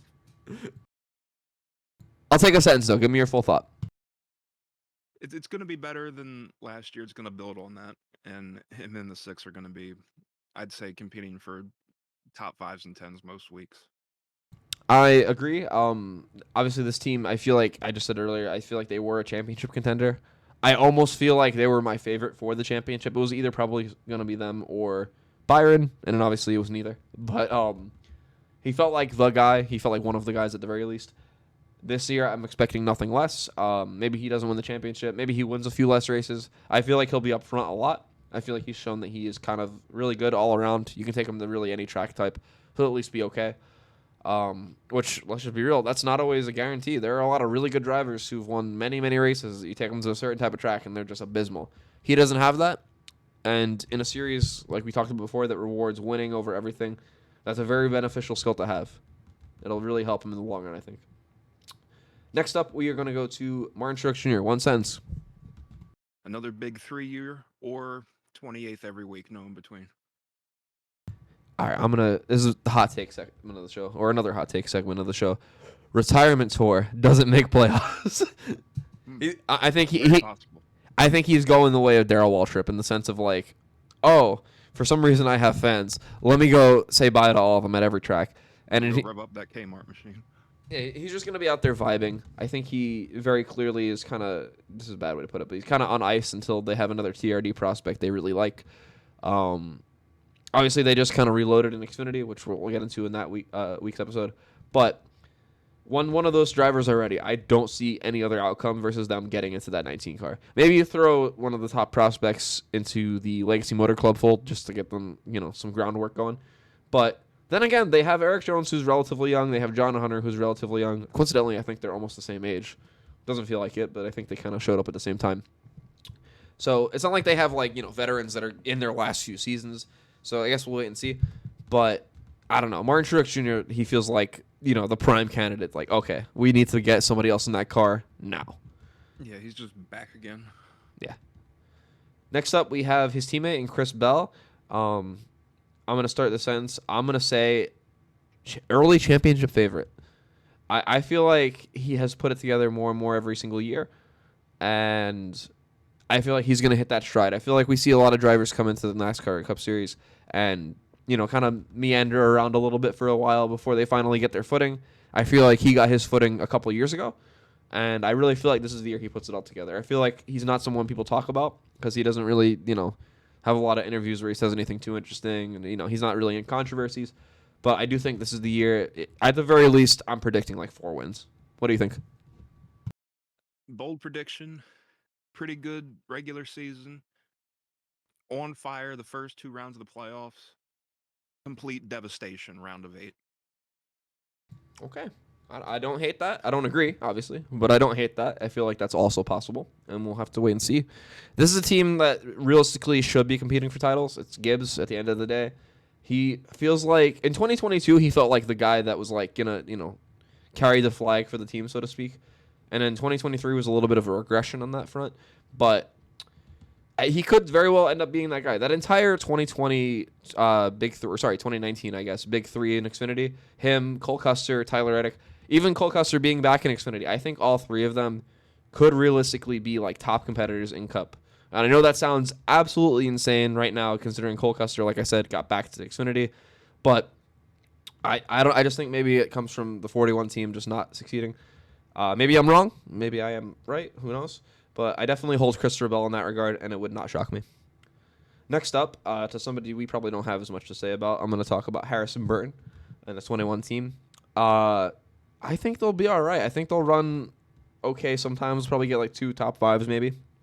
I think he'll have less accidents too. Because I just brought up the 3-year thing in a Cup with Bell. This is Harrison Burton's 3rd season. I feel like we've seen so many drivers maybe not figure it out, because that's kind of a big thing to say, but they get to a point where they're consistently all right, and I feel like that's where he's at. What do you think? What's his contract status look like? As far as I know, and maybe this is incorrect, so I'm going to look it up, I think he just signed a 1-year deal to come back, like this year, so he's on a contract year. Yeah, this is it has to be a make or break year for his Cup career, for now, at least, because 22 awful, 23 just as awful. Like, I never saw that car unless it was upside down that one time. That was it. That is true. He peaked early. That's the other Penske liability. That and the two. They're just there. Isn't it crazy? All of Penske has been split down the middle. You have the 12 and 22 and then them. It's crazy. I don't think people even associate the 21 as like being essentially a Penske car anymore. Like, it's so far removed from what it was. Like, even when associate the two as one now. Even DiBenedetto, when he was in that car, everybody was like, "Oh, don't forget, it's basically a Penske car. That's why he's running up front." We've never had the opportunity to say that with Harrison because he's only been up front once. Like, the only time he's been, there's 2 times he's been like a main character. One is that Daytona race, even before he flipped. I feel like everybody's gonna say like, "Oh, well, yeah, he was in a crash." Forget that for a second. He was up there with Brad a lot of the early portion of that race. He was, in the mix for the most part. It obviously did not go his way, but I feel like, let's say that wreck doesn't happen. It wouldn't shock me if you got a top 5. Yeah. And then specifically, was it last year or was it 2022? One of the 2 seasons he's run already, obviously. That Darlington race. He got a top 5. I remember it was in the throwback car, the car his dad raced. That was pretty cool, especially because Darlington's a really, really tough track. But like you said, he's got to start doing something. This is a guy who didn't show as much promise as his peers did in the Xfinity Series, and then just got into the Cup Series. I know there's maybe it's not a rumor, maybe it's more of a fact. He was supposed to be in the 22 Xfinity car for Penske. That team shut down, so he just got put in Cup. But it's time to make something with that. You've gotten so many good opportunities. You've been put in a Gibbs car in Xfinity. Then you essentially got handed a Penske Cup car without earning one, really. Like, you got to do something. At least kind of show up weekly, get some top 10s. Show me you can go a few weeks without tearing your race car up. That'll be our square one, and we'll see where we can build from there. Next up, we have a driver who had one of his worst years. I know it doesn't seem like it, but one of his worst years last season, Joey Logano. What do you think about his year this year, Mike? He's going to get it together. Last year, like, that just shows how high of a bar we have for Joey. Last year wasn't a bad year for a driver. Just looking at his stats on paper, it wasn't a bad year, but for him, it was bad. So I think definitely they're going to pick up the slack from last year going into this one. Me personally, I feel like being disappointed in a top driver is the ultimate sign of respect in a really weird roundabout way. Because if I'm disappointed in a guy like Joey Logano for running 9th every week, like, that's a sign like, hey, man, you're supposed to be winning all of these. Like, fix it. Right. Like, and I do hold him in that regard. I feel like as far as pure ability is concerned, he might be top 5, maybe even higher. I don't know. We'll have to talk about that in greater detail at some point. But he's definitely on the high end of that, upper, percenter. But sure. I don't know. Last year was rough. Like you said, the 22 and the 12 kind of live in their own universe, Penske, where they kind of do their own thing. It would not shock me if maybe they kind of got some of that, good vibe going again after the 12 won the championship because maybe they can share a little more information. Maybe Joey will just kind of have more confidence in his team, knowing like, oh well, he just won a championship in our cars, we can do the same. Um, but yeah, there's a lot to build on, and I want to see a return to form. He's still, I think, only like in his early 30s, so there's still a lot more Joey Logano left, hopefully. And I guess we'll see what he does. Hopefully, he doesn't get as mad at the Pocono safety crew as he did this year, because that was insane. Wow. Have you ever seen him get mad aside from, that mad aside from then? I don't think I have. No, just him whining at Tab a few times, but that was nothing compared to Pocono. That's true. That is why the meme exists after all. For the uninformed, Get him the hell out of my way, Tab. the moment that either Joey Logano or Tab are brought up, there's immediately a frick Tab. Like somebody always hits us one of those. But shout out to Joey Logano. He's not my favorite driver, nothing like that at all. But clearly one of the more talented people, and I'd like to see him be a little more relevant. As crazy as that might sound. Next up, Bubba Wallace, and I'm gonna start on this one because I actively support Bubba Wallace, and I have a big opinion. He needs to show me a little more. He needs to show me specifically that he will not crumble when given a good opportunity. I can't see that 23 car or him and not just immediately flash back to Texas where he was essentially guaranteed to win that race and just handed it over. Just didn't do a good job defending. It was a Byron. Somebody got by him and it was just over. And he should have won that race. And I feel like there's been that exact situation many, many times. For whatever reason, he keeps doing the same thing, and the same thing hasn't worked since the start. And, credit where it's due. He's a 2-time Cup winner now. He's somebody I want to see succeed. He's somebody who I think is capable of a lot of really, good wins. But I have to see it in action. You have all this funding. You have a good team. You have a good teammate. You have a lot of opportunity. Go make something of it. Go do something with it. It's great. I love seeing all the cool cars. I love seeing him run like 12th. He's a really cool personality. I think he's, for the most part, all right, dude. Come on, though. You can't be in a top car and continuously, rely on 4th and 5th place finishes to, keep going. Yeah, he's got to stop letting the pressure get to him when he gets in a position to win. I think that's his biggest problem. He gets in his own head more than anything. I think you're right. I think somewhere along the line in his racing career, and I don't really know when this happened because I didn't, follow his whole career start to finish. But I feel like somewhere on the ways of the Cup Series, he had like a team or a crew chief that would just shit talk him because he seems like it's a trauma response. Like I've unfortunately seen a lot of people who've dealt with trauma, and this is a very common thing I've seen where the moment they're put in a kind of similar situation, it's like their brain automatically reverts back. Obviously, make no mistake, I am not a psychiatrist, a psychologist, or any brain scientist of any kind. Take their opinion over mine every day of the week, 100% of the time. But I've just seen that kind of trajectory play out for a lot of people. I feel like it's similar to his case. Maybe I'm wrong. Maybe it's just like something that keeps happening for whatever reason. But I want to see some improvement on that. He's been in the Cup Series, and this is going to sound insane because it is insane. He's been in the Cup Series for 6 seasons. This is his 7th season as a full-time driver. That doesn't even count the stuff in the 43 when Eric was hurt. It's time. I need you to maybe not compete for titles, but I need you in the round of 8. I need you to win 2 races in a year. I feel like that's not too much to ask for. Moving on to a guy who I feel like defied expectations in a good way, and that might sound ridiculous first, but hear me out. William Byron. This is a guy who essentially was like the golden goose for Hendrick for a little while. There's all those jokes about how he is the next coming of Jeff Gordon. Little did we know that Jeff Gordon was actually the next coming of Rick Hendrick. But that team, they were killing it last year. Like I said earlier, they felt like the team that probably should have won the title if it wasn't the 20, in my opinion. Or not 20, pardon me, the 17. Got my Chris's confused. But, man, they were on fire last year. My challenge for them, I want to see if they can keep that up. I want to see if they can go out there week to week and just, be a top team. Because in his first few seasons, he was running okay on occasion. But, he would have flashes of greatness and then revert back. Last year, it wasn't flashes. He was just great. And I want to see if he can keep that up. He set himself a pretty high bar, but he's at a good team, and he has the experience now. So I want to see what he can do. What do you think? That was a rush of nostalgia last year, seeing the 24 competing every week. I haven't felt that in 15 years. And when when Jeff retired and then Chase got into it, he wasn't great in that number. And then William got into it and wasn't great for years. And now he's a weekly threat, and it just feels right that the 24 is back up there up front every week. I feel like bringing back the the rainbow toucan kind of Exalta car. I feel like that was the secret. Like as silly as it might be, as soon as that scheme showed up, they turned a corner and they were much more consistent. Obviously, last year, even compared to the other years, he was doing pretty well, leaps and bounds better. And this is somebody who in Xfinity and trucks seemed like the guy.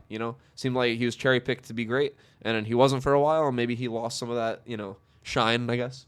But I really do think that he's proven himself as one of the top drivers in the series. I want to see what he can do long term, and I want to see him be a little more versatile in sense of whenever we go to one of these goofy races, like you can call it a goofy race, a gimmick race, whatever you want. The Bristol Dirt, which obviously doesn't exist anymore, or the Chicago Street Course, things like these. Like I want to see him start winning those kind of races, because if you can do that and then you can go to a Kansas, Martinsville, Dover, and win there too. That's when you really start rattling off wins and championships and so on. And I feel like it's not unfair to ask him of that because he's really good. So I want to see it happen. Moving on to somebody I have absolutely no expectations for. We got Daniel Hemrick in the 31 car. Yep. So I know for a fact, because for some reason he's very popular amongst a lot of NASCAR fans online. This is somebody who I very much don't enjoy having in the Cup Series. Not for any personal reason. Seems like he's a good guy. I don't know him personally, so, whatever. Take it, leave it, so on. Seems like he has, a good personality. I know back when he was in Cup the last time, he would always be one of the people throwing the football with the fans during the rain delays. So, seems like a cool enough guy. I have nothing against Daniel Hemrick, the man, right? But we're going to pivot there because Daniel Hemrick, the driver, is abysmal, and I don't get why he keeps getting these rides. This is a guy who has been mid everywhere forever. I don't know if you remember this, Mike, but I remember back in 2014, 2015.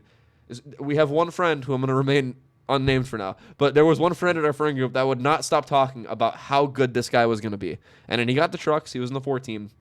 I think it was the 14. Maybe I'm misremembering. But did okay. Didn't light the world on fire. I remember he didn't win. Shocker.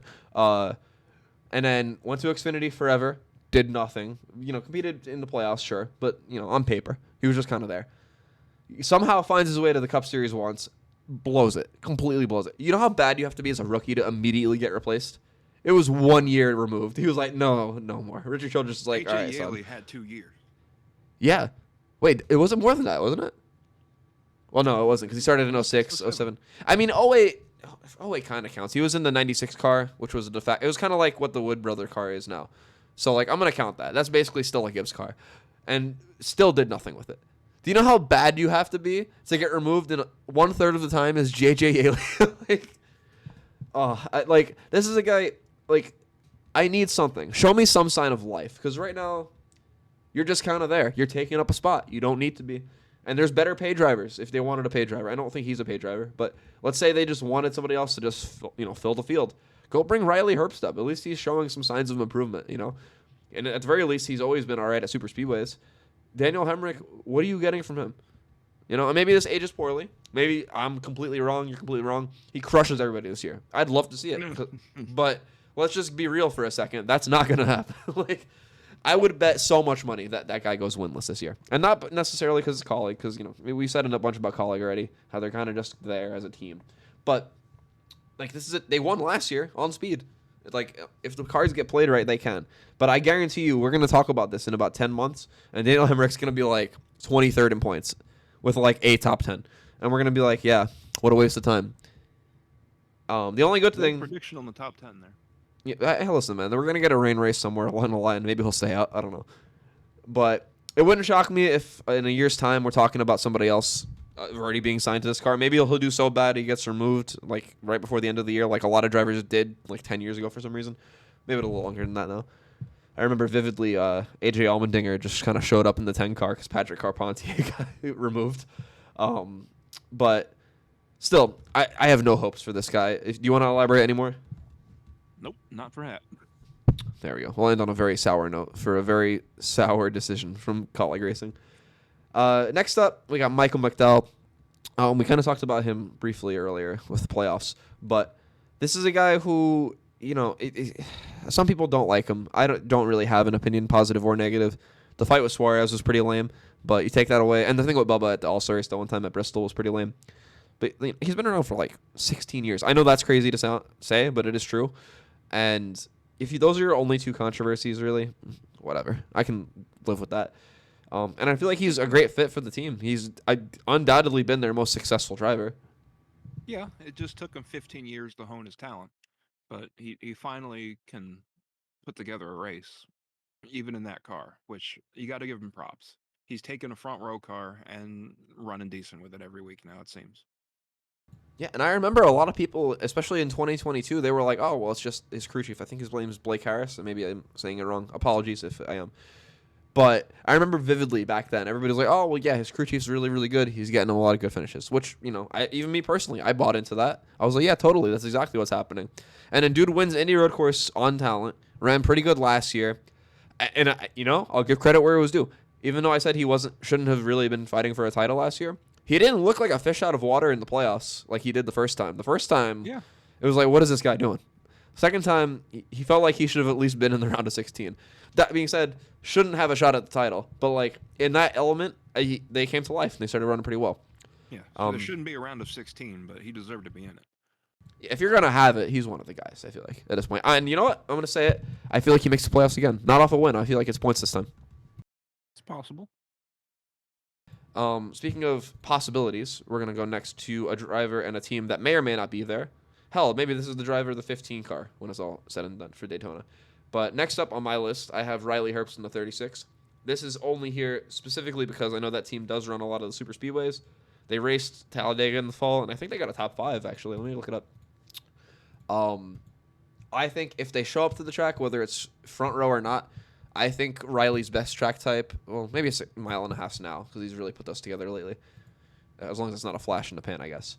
But I feel like aside from that, he's been a pretty solid super speedway driver, and I feel like when I talk about super speedway racing in a bubble, whether it be like in this kind of context or just in general, people will get real mad if like you say like, oh, so and so is actually pretty good at super speedways, if like the results maybe don't line up with that.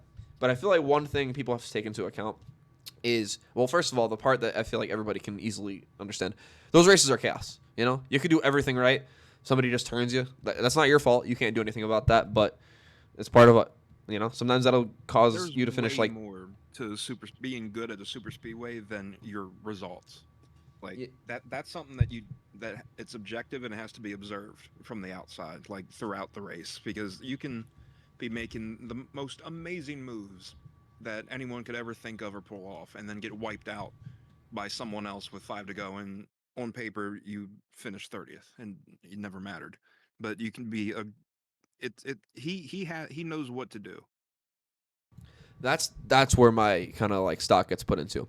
Are you making good decisions? Are you usually the one causing the big wreck? Are you usually involved in the big wreck? Because I feel like over a longer sample size, if you're always in that wreck, like I hate to keep burying the man, but Martin Truex Jr., that man has not missed a big wreck in 20 years. Like eventually that has to become Sports betting apps have to have a pull for him crashing at a plate track. It's a given. It's like you have to be able to put money on that at this point.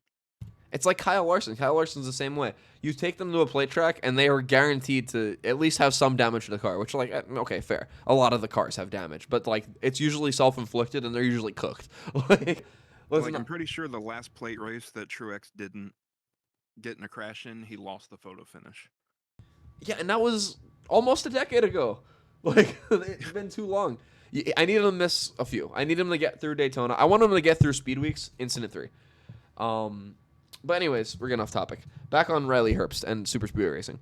I feel like it's kind of very evident in your videos, actually. For anyone who, for some reason, may not have watched any of Mike's reaction videos, pretty much every time there's a super speedway, there will at the very least be a cup race reaction video that'll go up.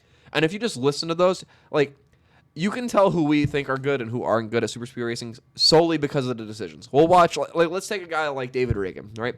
Because this is always something that gets under my skin. Everybody's like, oh, David Reagan's so good at super speedway racing. He's got 2 wins. He won for the 34 team, and he won for the 6 team in 2011. Okay, cool. But let's break that down, and let's look at some other factors, too. 2011, that's the 3rd tandem race. The 3rd. Well, I'm not counting the duels. I don't care. And I'm not counting Xfinity or trucks. That is the 3rd tandem race for the Cup Series, right?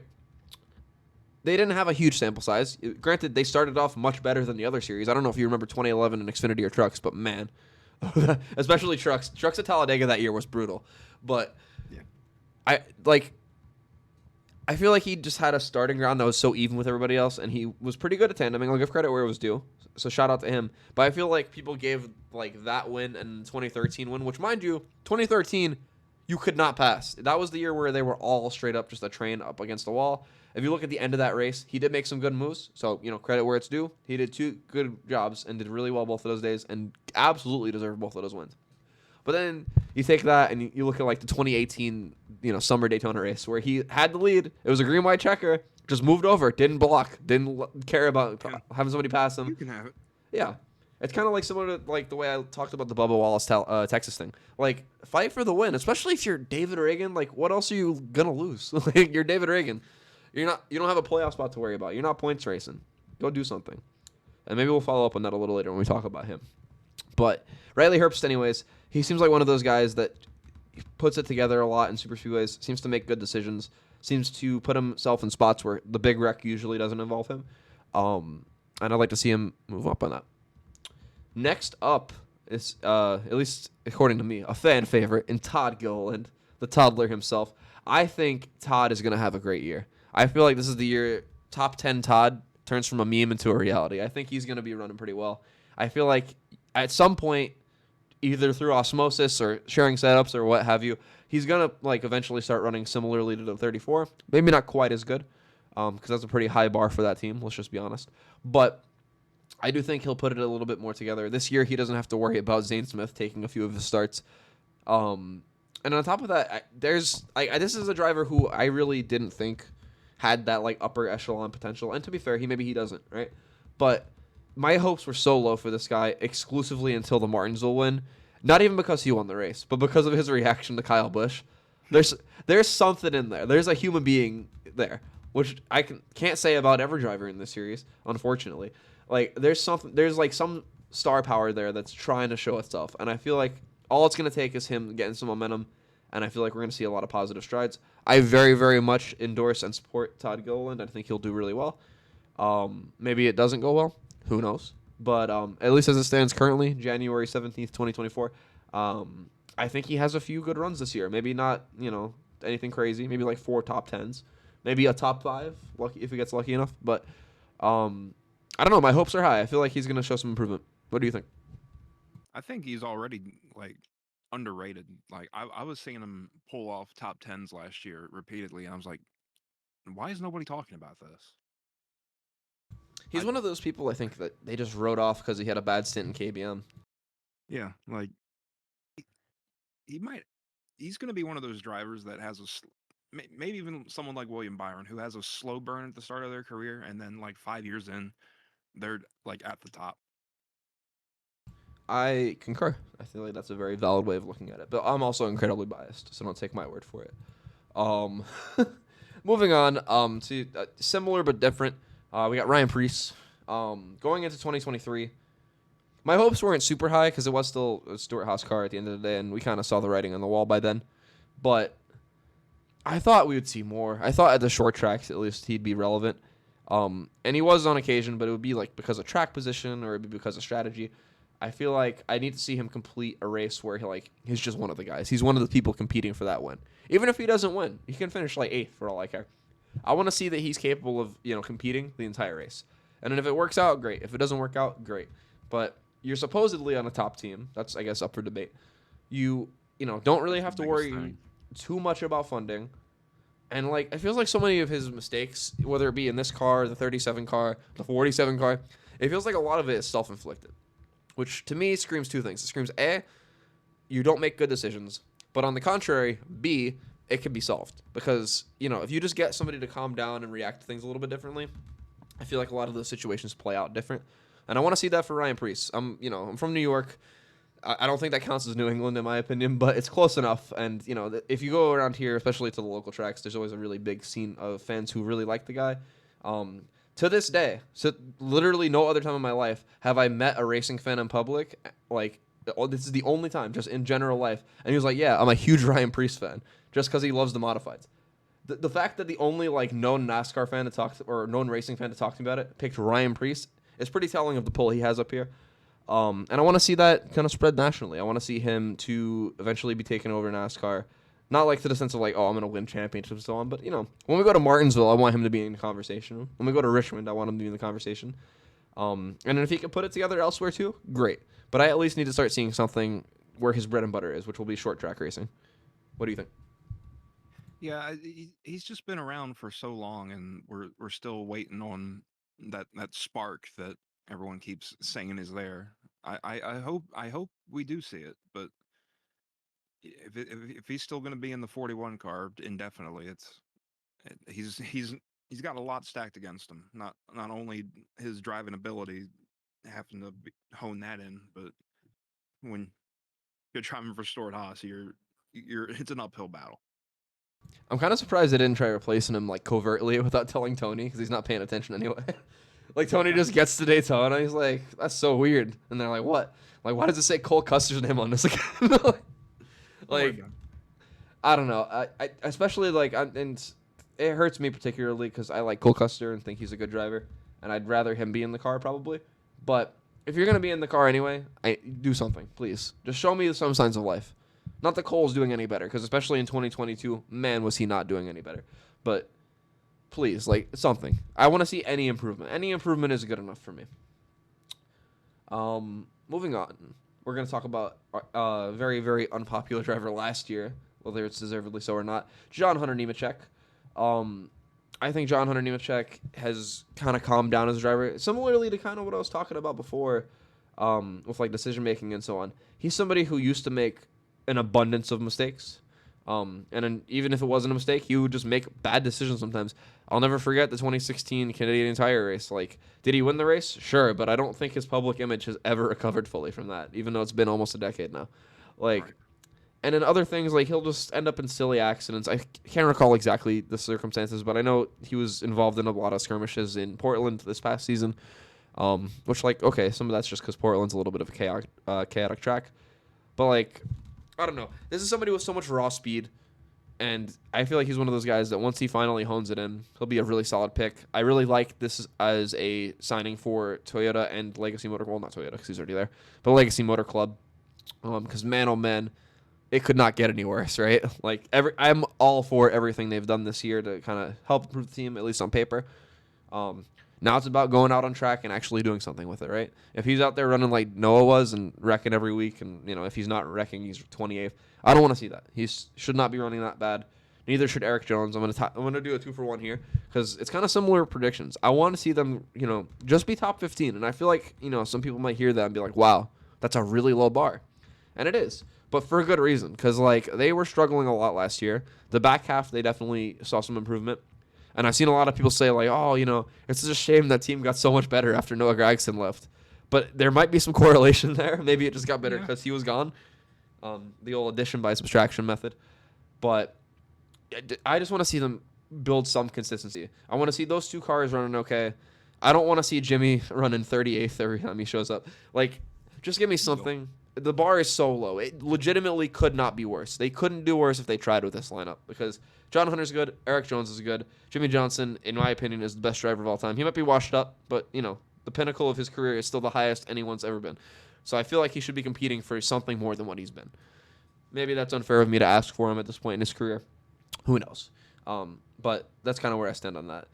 Since I talked about those other guys, what do you think about Legacy as a whole? I think it's all going to boil down to how well they adapt with Toyota this first year. It could.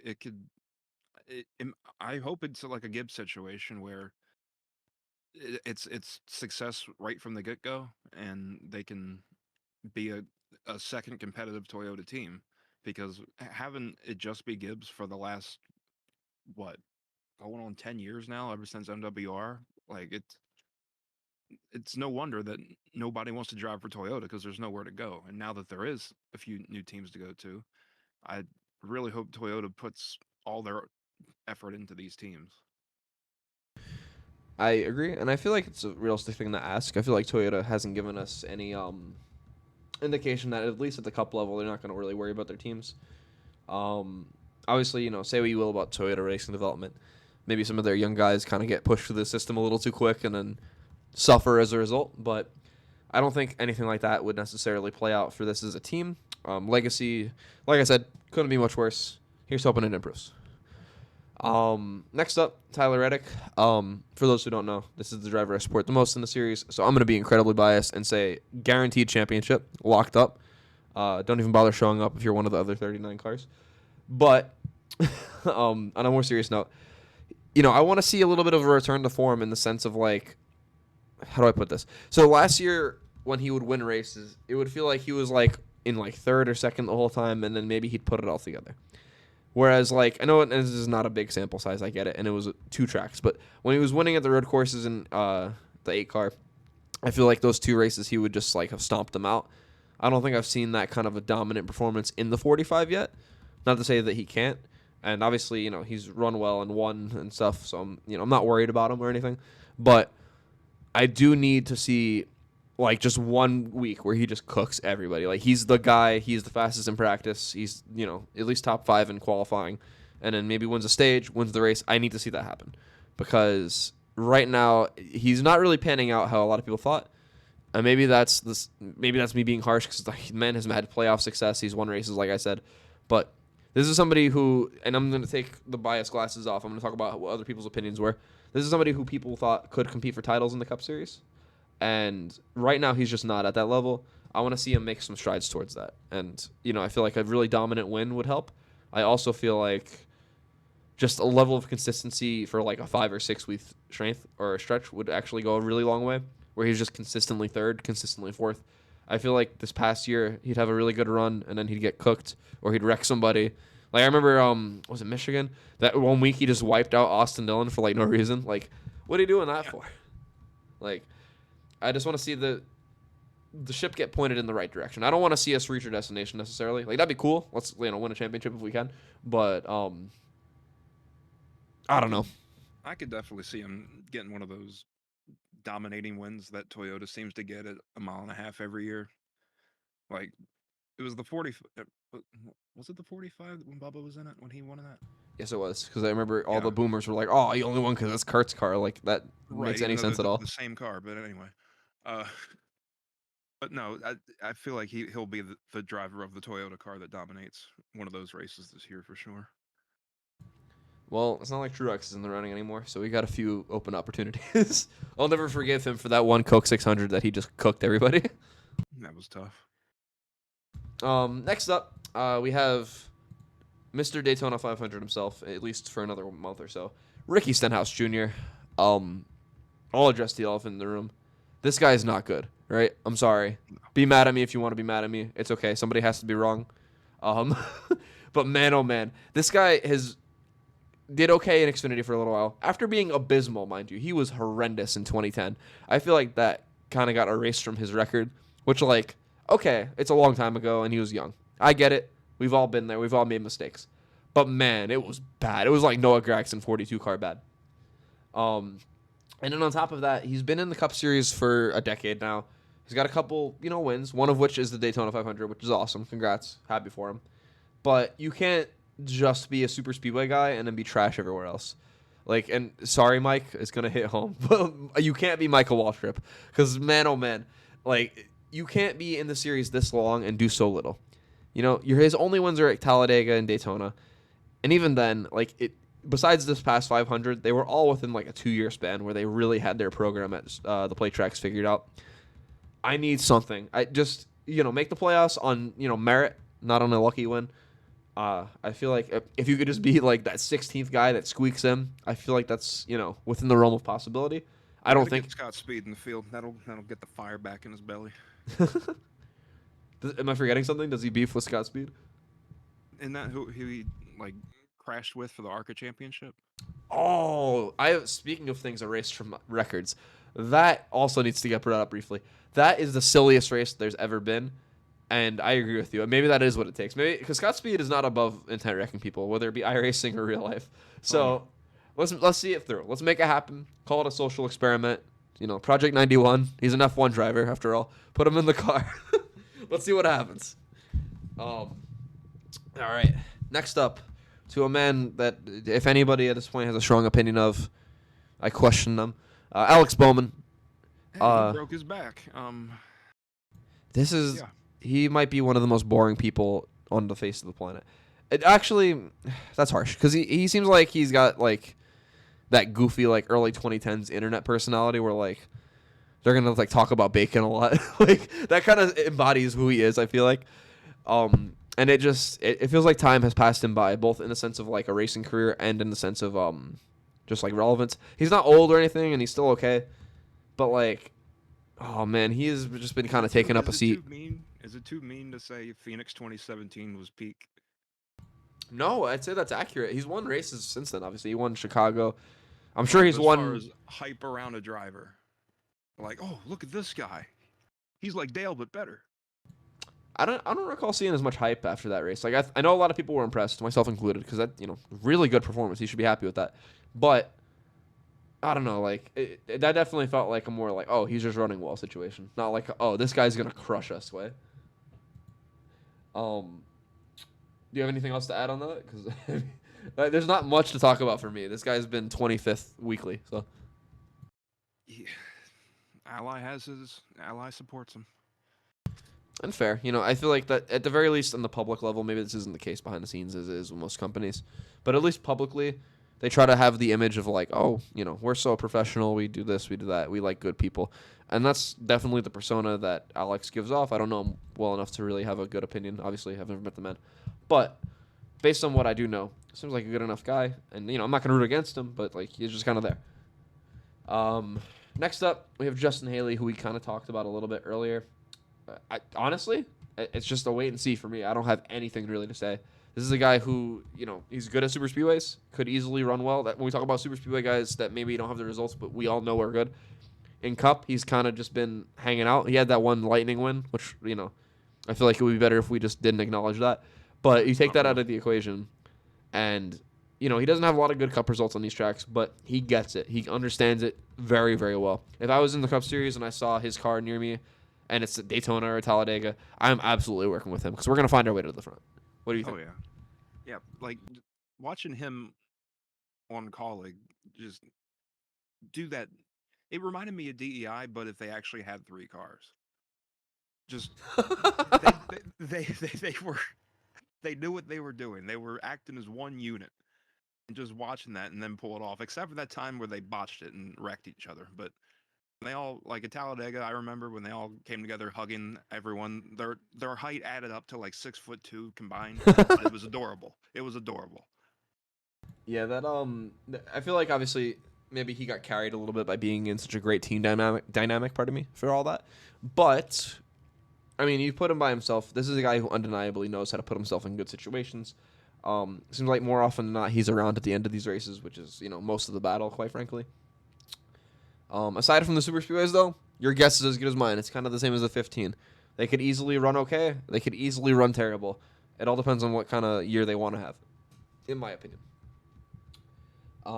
Next up, we have the guy that gets us, Ty Gibbs. I honestly think Ty is going to have a much better year. I don't think he's going to light the world on fire necessarily, but this is a guy who, he went through something very, very, very tragic and unfortunate at the end of 2022, right? And at least, subtly, that's got to put a bit of a mental block on you. It's hard to go out there, do the thing you love when it's so closely associated with something so tragic for you, especially like he probably, not only that, but at this point, he probably feels some of the pressure of like, oh, like eventually this team is going to need to run through me. Which is a point that doesn't really ever get discussed. Like, this is a very, very young man under a ton of pressure, and I'm not going to talk about the Xfinity stuff. I'm not going to talk about, wrecks he may or may not have caused or whatever. He's a young guy. These things are bound to happen. And he hasn't been too, poorly behaved this past year, let's say. I'm A-okay with giving him a chance to prove himself. I'm A-okay with giving him all the time he needs to get past all that, if that is actually what's going on. I don't want to speculate. But I don't know. I just feel like there's a lot of things he could improve on, and I think he will. When it comes to raw talent and just being fast on the racetrack, I don't think anybody argues against him. I know there was a lot of talk about, like, oh, well, yeah, in ARCA and even in Xfinity, his car was leaps and bounds better than everybody. Okay, sure. But think of how many other people find themselves in that situation and do nothing. Like, there's a big Even in sample size of those guys. even in Cup last year, he slowly got better all throughout the year to where he was finishing top tens consistently, and it was just quiet. But when they would show all the people crossing the line, he would be on the pictures. Yeah, I agree with that. I feel like whenever they had those stage end, screenshots, he'd be there for sure. I completely can visualize what you're talking about. But I don't know. I guess we'll see. I feel like realistically, he probably should make the playoffs. Maybe not do anything in there. Maybe he's around a 16 elimination, but it's time he gets there. Like he's on that early. You talk about the William Byron kind of career path. I feel like he could easily be on a similar kind of stretch, where like maybe it takes a few years to really get comfortable in the cup, where you can't just bully people because in cup they'll actually do something about it. But I don't know. We'll see. I feel like I believe in him. I feel like he, at the very least, should get a few more years, like 2 years, to kind of really figure it out. Like I said before, I think every Cup driver, year 3 and 4, kind of really starts putting it together. Probably more year 3 than 4. But nonetheless, I give him some time. This is year 2. I've already seen people on Twitter calling him a bust because he's not performing like he did in Xfinity. If you're really saying that, one of two things is true. Either your black flags matter or you don't know what's going on. So, or both, actually, really, when I think about it. But that's another conversation for another day. Moving on. David Reagan. We talked about him kind of at length earlier because we kind of wanted to bully his 2018 race at Daytona. Right. But, realistically, I feel like this is ninth. This is ninth place in Daytona right now. Like, there's nobody taking it from him. Like, you know how Travis Pastrana was just kind of hanging out at the end of last year's 500? Yeah. I feel like he's this year's Travis. He'll be there. He might cause the wreck on the last lap. That's it. That's the only time you're hearing of him. But he'll get through it, and he'll get an interview at the end of the race. I just want to thank my team. Oh, all right. And from one waste of a time to another, Anthony Alfredo. Yeah. Why is this guy here? Why did they not just bring Austin Hill back? Like, I don't like Austin Hill as like a human being or a driver really, but he's leaps and bounds better than Anthony. This is literally the best track type for him. It feels like such a layup. Why would you bother risking it? And maybe he's bringing a lot more funding. And sure, okay, fine. You're Beard Oil Racing. You race 4 times, maybe 6. I don't remember if they race Atlanta actually, but at most 6 times a year. Why on earth do you need a pay driver?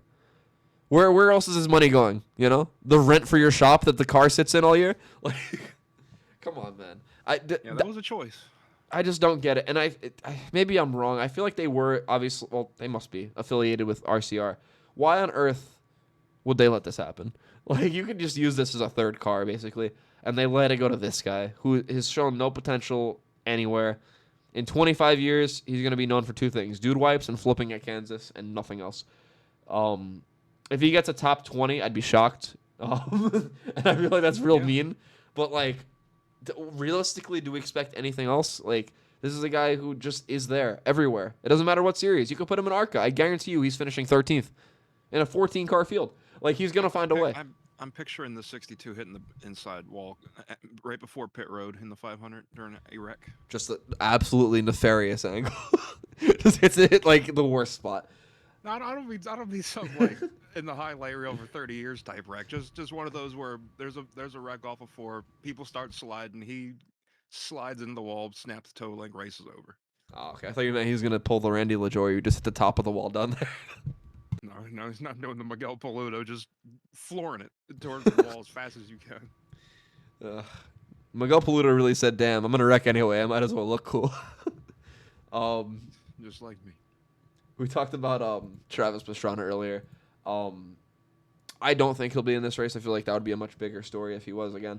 But it wouldn't shock me if 2311 brings somebody to the racetrack to put that car on the field or in the field. Obviously, we're mid-January at the time of recording this. There's been no news saying they will be there. But maybe they're hyping something up later on. We'll have to wait and see. I can remember early back into the early 2010s, a lot of silly season news wouldn't really finalize till about now. That's kind of gone away in the past few years, but I would not be shocked if they just said fuck it and brought another car. No clue who would be in it, so we can't really make predictions. But it wouldn't shock me if they brought somebody. Next up, we have Zane Smith in technically a Spire car, but really probably a Trackhouse car. I think he's going to do real good. Like, he, for me, is one of the biggest surprises. Not in, like, that I expected him to be bad, but I also didn't expect him to be good, you know? And I feel like he's at a point now where he's just solid every week. Yeah, he's definitely the Smith that I'm looking for. Like if I'm looking down the ticker, the first Smith I see, I assume it's Zane. Yeah. Eat shit, Regan. No, just kidding. Um, next up, we have another Spire car, but this one is probably a real Spire car. Carson Hocevar. We kind of talked about him earlier. I'm not going to get all into it again. But he can do solid if he gets a few top 10s, runs well a little bit. It wouldn't shock me. I feel like, it all depends on what this team does. If they want to compete or if they want to say they're competing. If they compete, he'll do okay because he's really fast. If they don't compete, then he'll probably be 30th, and he'll probably get a lot of flack, even though at that point it wouldn't be his fault. But we'll see. Yeah, I don't doubt his speed, like his talent, but whether that team wants to help him with that or that's we'll see. Next up, we have genuinely one of the more popular backmarker. Oh, backmarker feels weird. One of the lesser funded teams. One of the more popular people that drives one of those cars is BJ McLeod. Oh boy, Um, yeah. he is confirmed he'll be racing Daytona. I think he's racing all the super speedways. So actually, we'll see him the first 2 weeks. For those who are not keeping track, they do not have a charter anymore. So this is not a team you'll see every week. Which, all due respect, probably a good thing. We'll probably have a more competitive field as a result. But I don't know. He's okay at these tracks. I don't expect anything. Like, literally, good for you. Hopefully you make the race. But, I'm rooting for him. Seems like a good guy. Hinged on him, and he won $1 million on like what was it, $5? The Rain Daytona one? Oh yeah, That's even more incredible. Like, it was bad enough that, like, it needed to, like, be BJ plus a billion. is a part of sports betting history. BJ McLeod, essentially, if you think about it, is the small domino, and then the big domino is that I'm limited as far as how much I can bet on DraftKings. Like, the moment it hits 7 digits, they usually stop you now. And trust me, like, for those who follow me on Twitter, you've seen some absolute disasters play out in the past year. I love making bets like that because it only costs me like 35 cents, and I could potentially be a millionaire when it's all said and The done. fact that you bet on Blaine Perkins and then he did that. I was heartbroken after that, not because I lost the bet, because I mean, whatever, I expected to, but I was heartbroken for Harrison because I thought I cursed Harrison to another flip. I was like, I'm so sorry. But at the same time, definitely a part of betting history. We can never take that from BJ McLeod.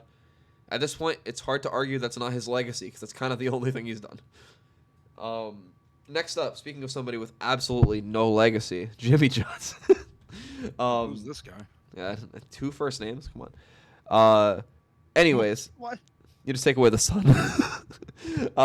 Jimmy is going to be in a bunch of tracks. Daytona is one of those tracks this next year. It's nighttime. Oh. Jimmy Johnson. This is a guy who, obviously, 7-time champion. If you don't know who Jimmy Johnson is, why are you listening to the show? We're 2 hours in. You shouldn't be here if you don't know who Jimmy Johnson is. You're a real tryhard if you're here, and we appreciate you for it. But I don't know. I don't know what I want from him, quite frankly, because I know I just said earlier I want to see him, perform okay. But I don't know. Do I think I want him to get top 15s? I think I do. I think that's where he realistically should be. He's not going to win. I'd love it, but he's not going to win. If he could just like come home at like Charlotte in 12th, I'd love it. It'd be fantastic. But what do you think? If it's going to be anywhere, it's going to be somewhere like Charlotte, where the car somewhat resembles an old Gen 4 in driving style. But the short tracks, road courses, plate tracks, no, he's gonna be in the back doing something wrong. Yeah, I don't remember if this is on his list of tracks he's going to race, but if he's not racing Dover, I feel like that's a huge waste because it's probably fair to say that's his best track. I don't think that's unfair. It might be Charlotte, maybe. That's definitely the second one if it's not Dover. But I don't know. Just show me something. Prove to me that you're really Jimmy Johnson and not just a clone. Please. It does bring into question: does Jimmy deserve to be in the Hall of Fame or just Chad? Ooh. That's a hot take. Hmm. And well, you know what? We'll follow up on that someday. I don't think we have the time to dive into that right now. But and a point to think about, I guess. Next up on at least my preliminary entry list, I have the Project 91 car for Trackhouse. There's no indication this car will be here. It's probably just wishful thinking on my part. But who knows? Maybe for some reason they decided smart to also enter SVG in that race. I don't think that's the case. I'd love to see like somebody really, random in the car. Like give me a road course ringer for Daytona. Like I'll always respect Boris Said for racing Daytona all the time because like he didn't have to. You're Boris Said, but he did anyway, and it was really cool. Like pick any road racer from any discipline you want. Pick an IndyCar driver, pick an F1 driver, pick an IMSA driver. I don't care. Just put somebody interesting in that car, please. Make the duels matter. Because, man, is it depressing when there's like 41 cars for 40 spots in Daytona. I feel like at this point the charter system has proven itself. But, like, man. I miss the luster of the duels. Coming home from school that Thursday, already missed the first one, but that's okay because your driver's in the second one. Yeah, and you were an MWR fan. That was like your Super Bowl Sunday. Like, Oh, yeah. But It was yeah, all for that. pretty much. I mean, you weren't gonna see him on Sunday. So, nonetheless, I feel like he definitely. Or who are we talking about even? I lost my entire train of thought. I feel like they should definitely put somebody in that car. I don't even care if it's Pitbull himself. Just put somebody in the 91, please. Bring it to the track. Make the duels matter because it's been awful the past few years. They should just put. Remember the wants to go fast. Ricky Bobby's story. They should just put the dual races for Xfinity, and I realize that's incredibly easier said than done, but like it would matter in Xfinity because in Xfinity, like we're probably gonna have at the very minimum like 46 teams show up, and there's 38 spots. That's a pretty interesting, compelling duel if you ask me, but I suppose we'll have to wait and see. And then rounding out to our last driver of my entry list, maybe we'll have a few pop up before Daytona, but I have Daniel Suarez in the 99 car, rounding out my list, obviously. I think he needs to get like back into the form he was in 2022 in the sense of like I don't need him to win necessarily, and I really don't need him to do anything in the playoffs, but I need you to look like you drive for Trackhouse Racing in the sense of like he was just out there cooling the whole year, like consistently 11th or doing something dumb. The thing at Darlington was really dumb. Like that was one of the silliest things anyone did last year. And to be fair, he doesn't really have a history of that kind of stuff, but you got to really see what the situation is if you're Daniel Suarez right now, right? So you've been at Gibbs, didn't work out. Went to Stewart House Racing when they were still Stewart House Racing, didn't really work out. Almost was out of the sport essentially, right? You were in a part-time team. You were in like 4 or 5 races for the 96 team. I don't even think they made Daytona that year. I'm pretty sure they crashed in the duel with Blaney. Like that was a bad time. That was a very bad time to be Daniel Suarez. Right? You've come out of that the other side in a really good team. This is a team, let's not forget, 2021, it was centered around Daniel Suarez. Going into 2022, before that season started, Ross Chastain was the other driver. Now he's the driver. And I feel like maybe that rattled Daniel Suarez a little bit once the writing was on the wall. But like he needs to believe in himself first and foremost, and he needs to be a little more consistent because when he's both of those things, he's very good. He's a very capable driver who can easily bring home some top 10s. And obviously the team is more than capable, but we just need to make those potentials realities is really what I see think. him winning a road course this year for sure. I don't know. See, like I know his win is on a road course, so that's a very easy conclusion to draw. But I always feel like his strong suit was always like tracks like Las Vegas.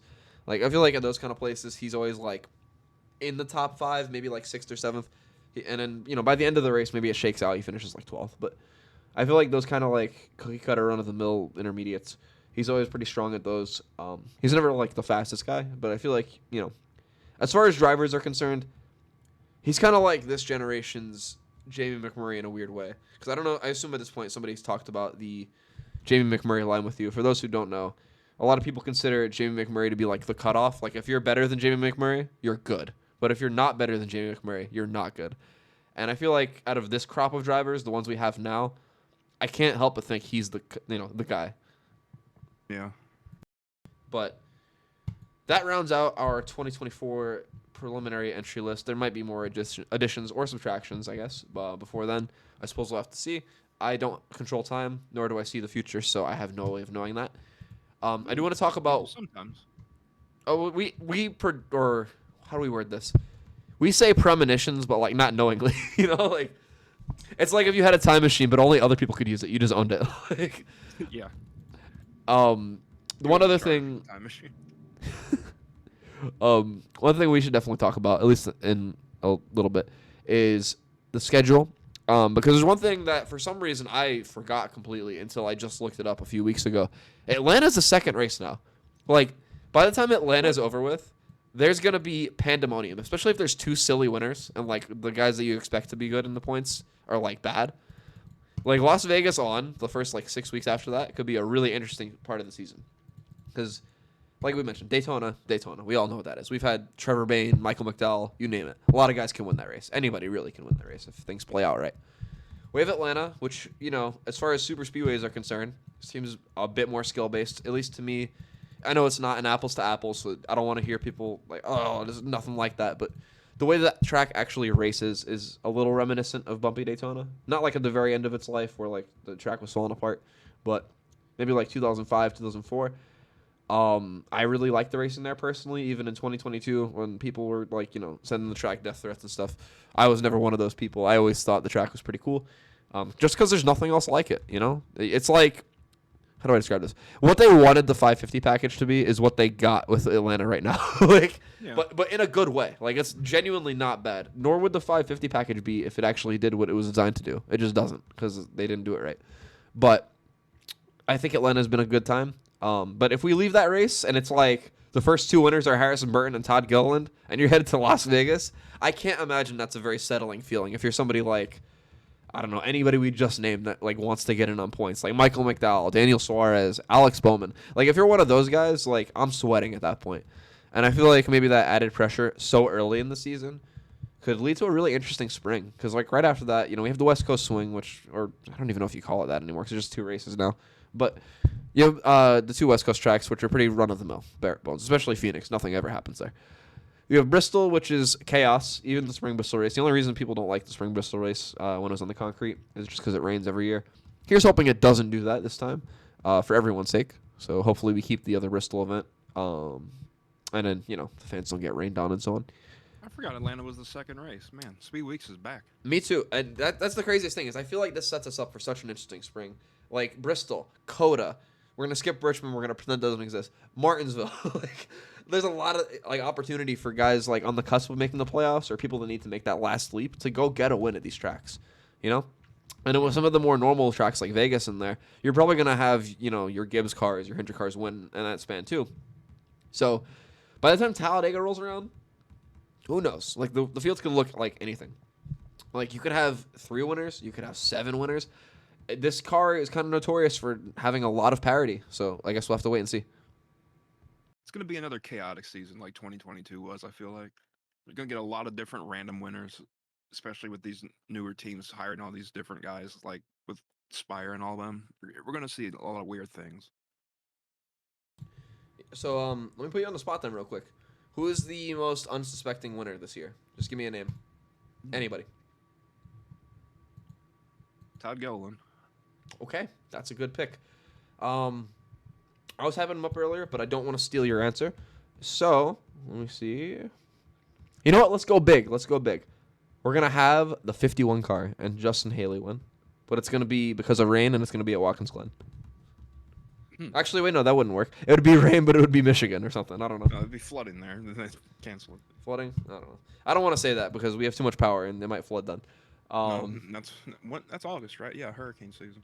Yeah, that would be prime time for that kind of thing. Even though I went to Watkins Glen last year, and granted, I've been there before, but I was like 5, so I don't remember that very well. I went up there again this past summer. Man, the hills there are insane. I saw the S's like for the first time. I could not believe how steep they are in person. Like everybody talks about like, the banking at like Daytona and Talladega. Go stand at the bottom of the S's and just look up. Like it's crazy. It's such a unique experience. Turn 1 would be underwater first for sure. Guaranteed. Turn 1 or like maybe the carousel. That'd be it. The Finger Lake's going to become the Fanger Lakes. Shout out Lake Seneca, named after Arca legend Mike Seneca. Just kidding. Anyways, thank you, Mike, for your time. I think everybody here appreciates your thoughts on the 2024 Cup season. We're going to have to wait and see how it goes. I'm sure we'll be watching a lot of the races together ourselves. But here's to another year. We made it. I know. Let's do it. Another good year of interesting comings and goings. All right, buddy. Well, thank you for your time.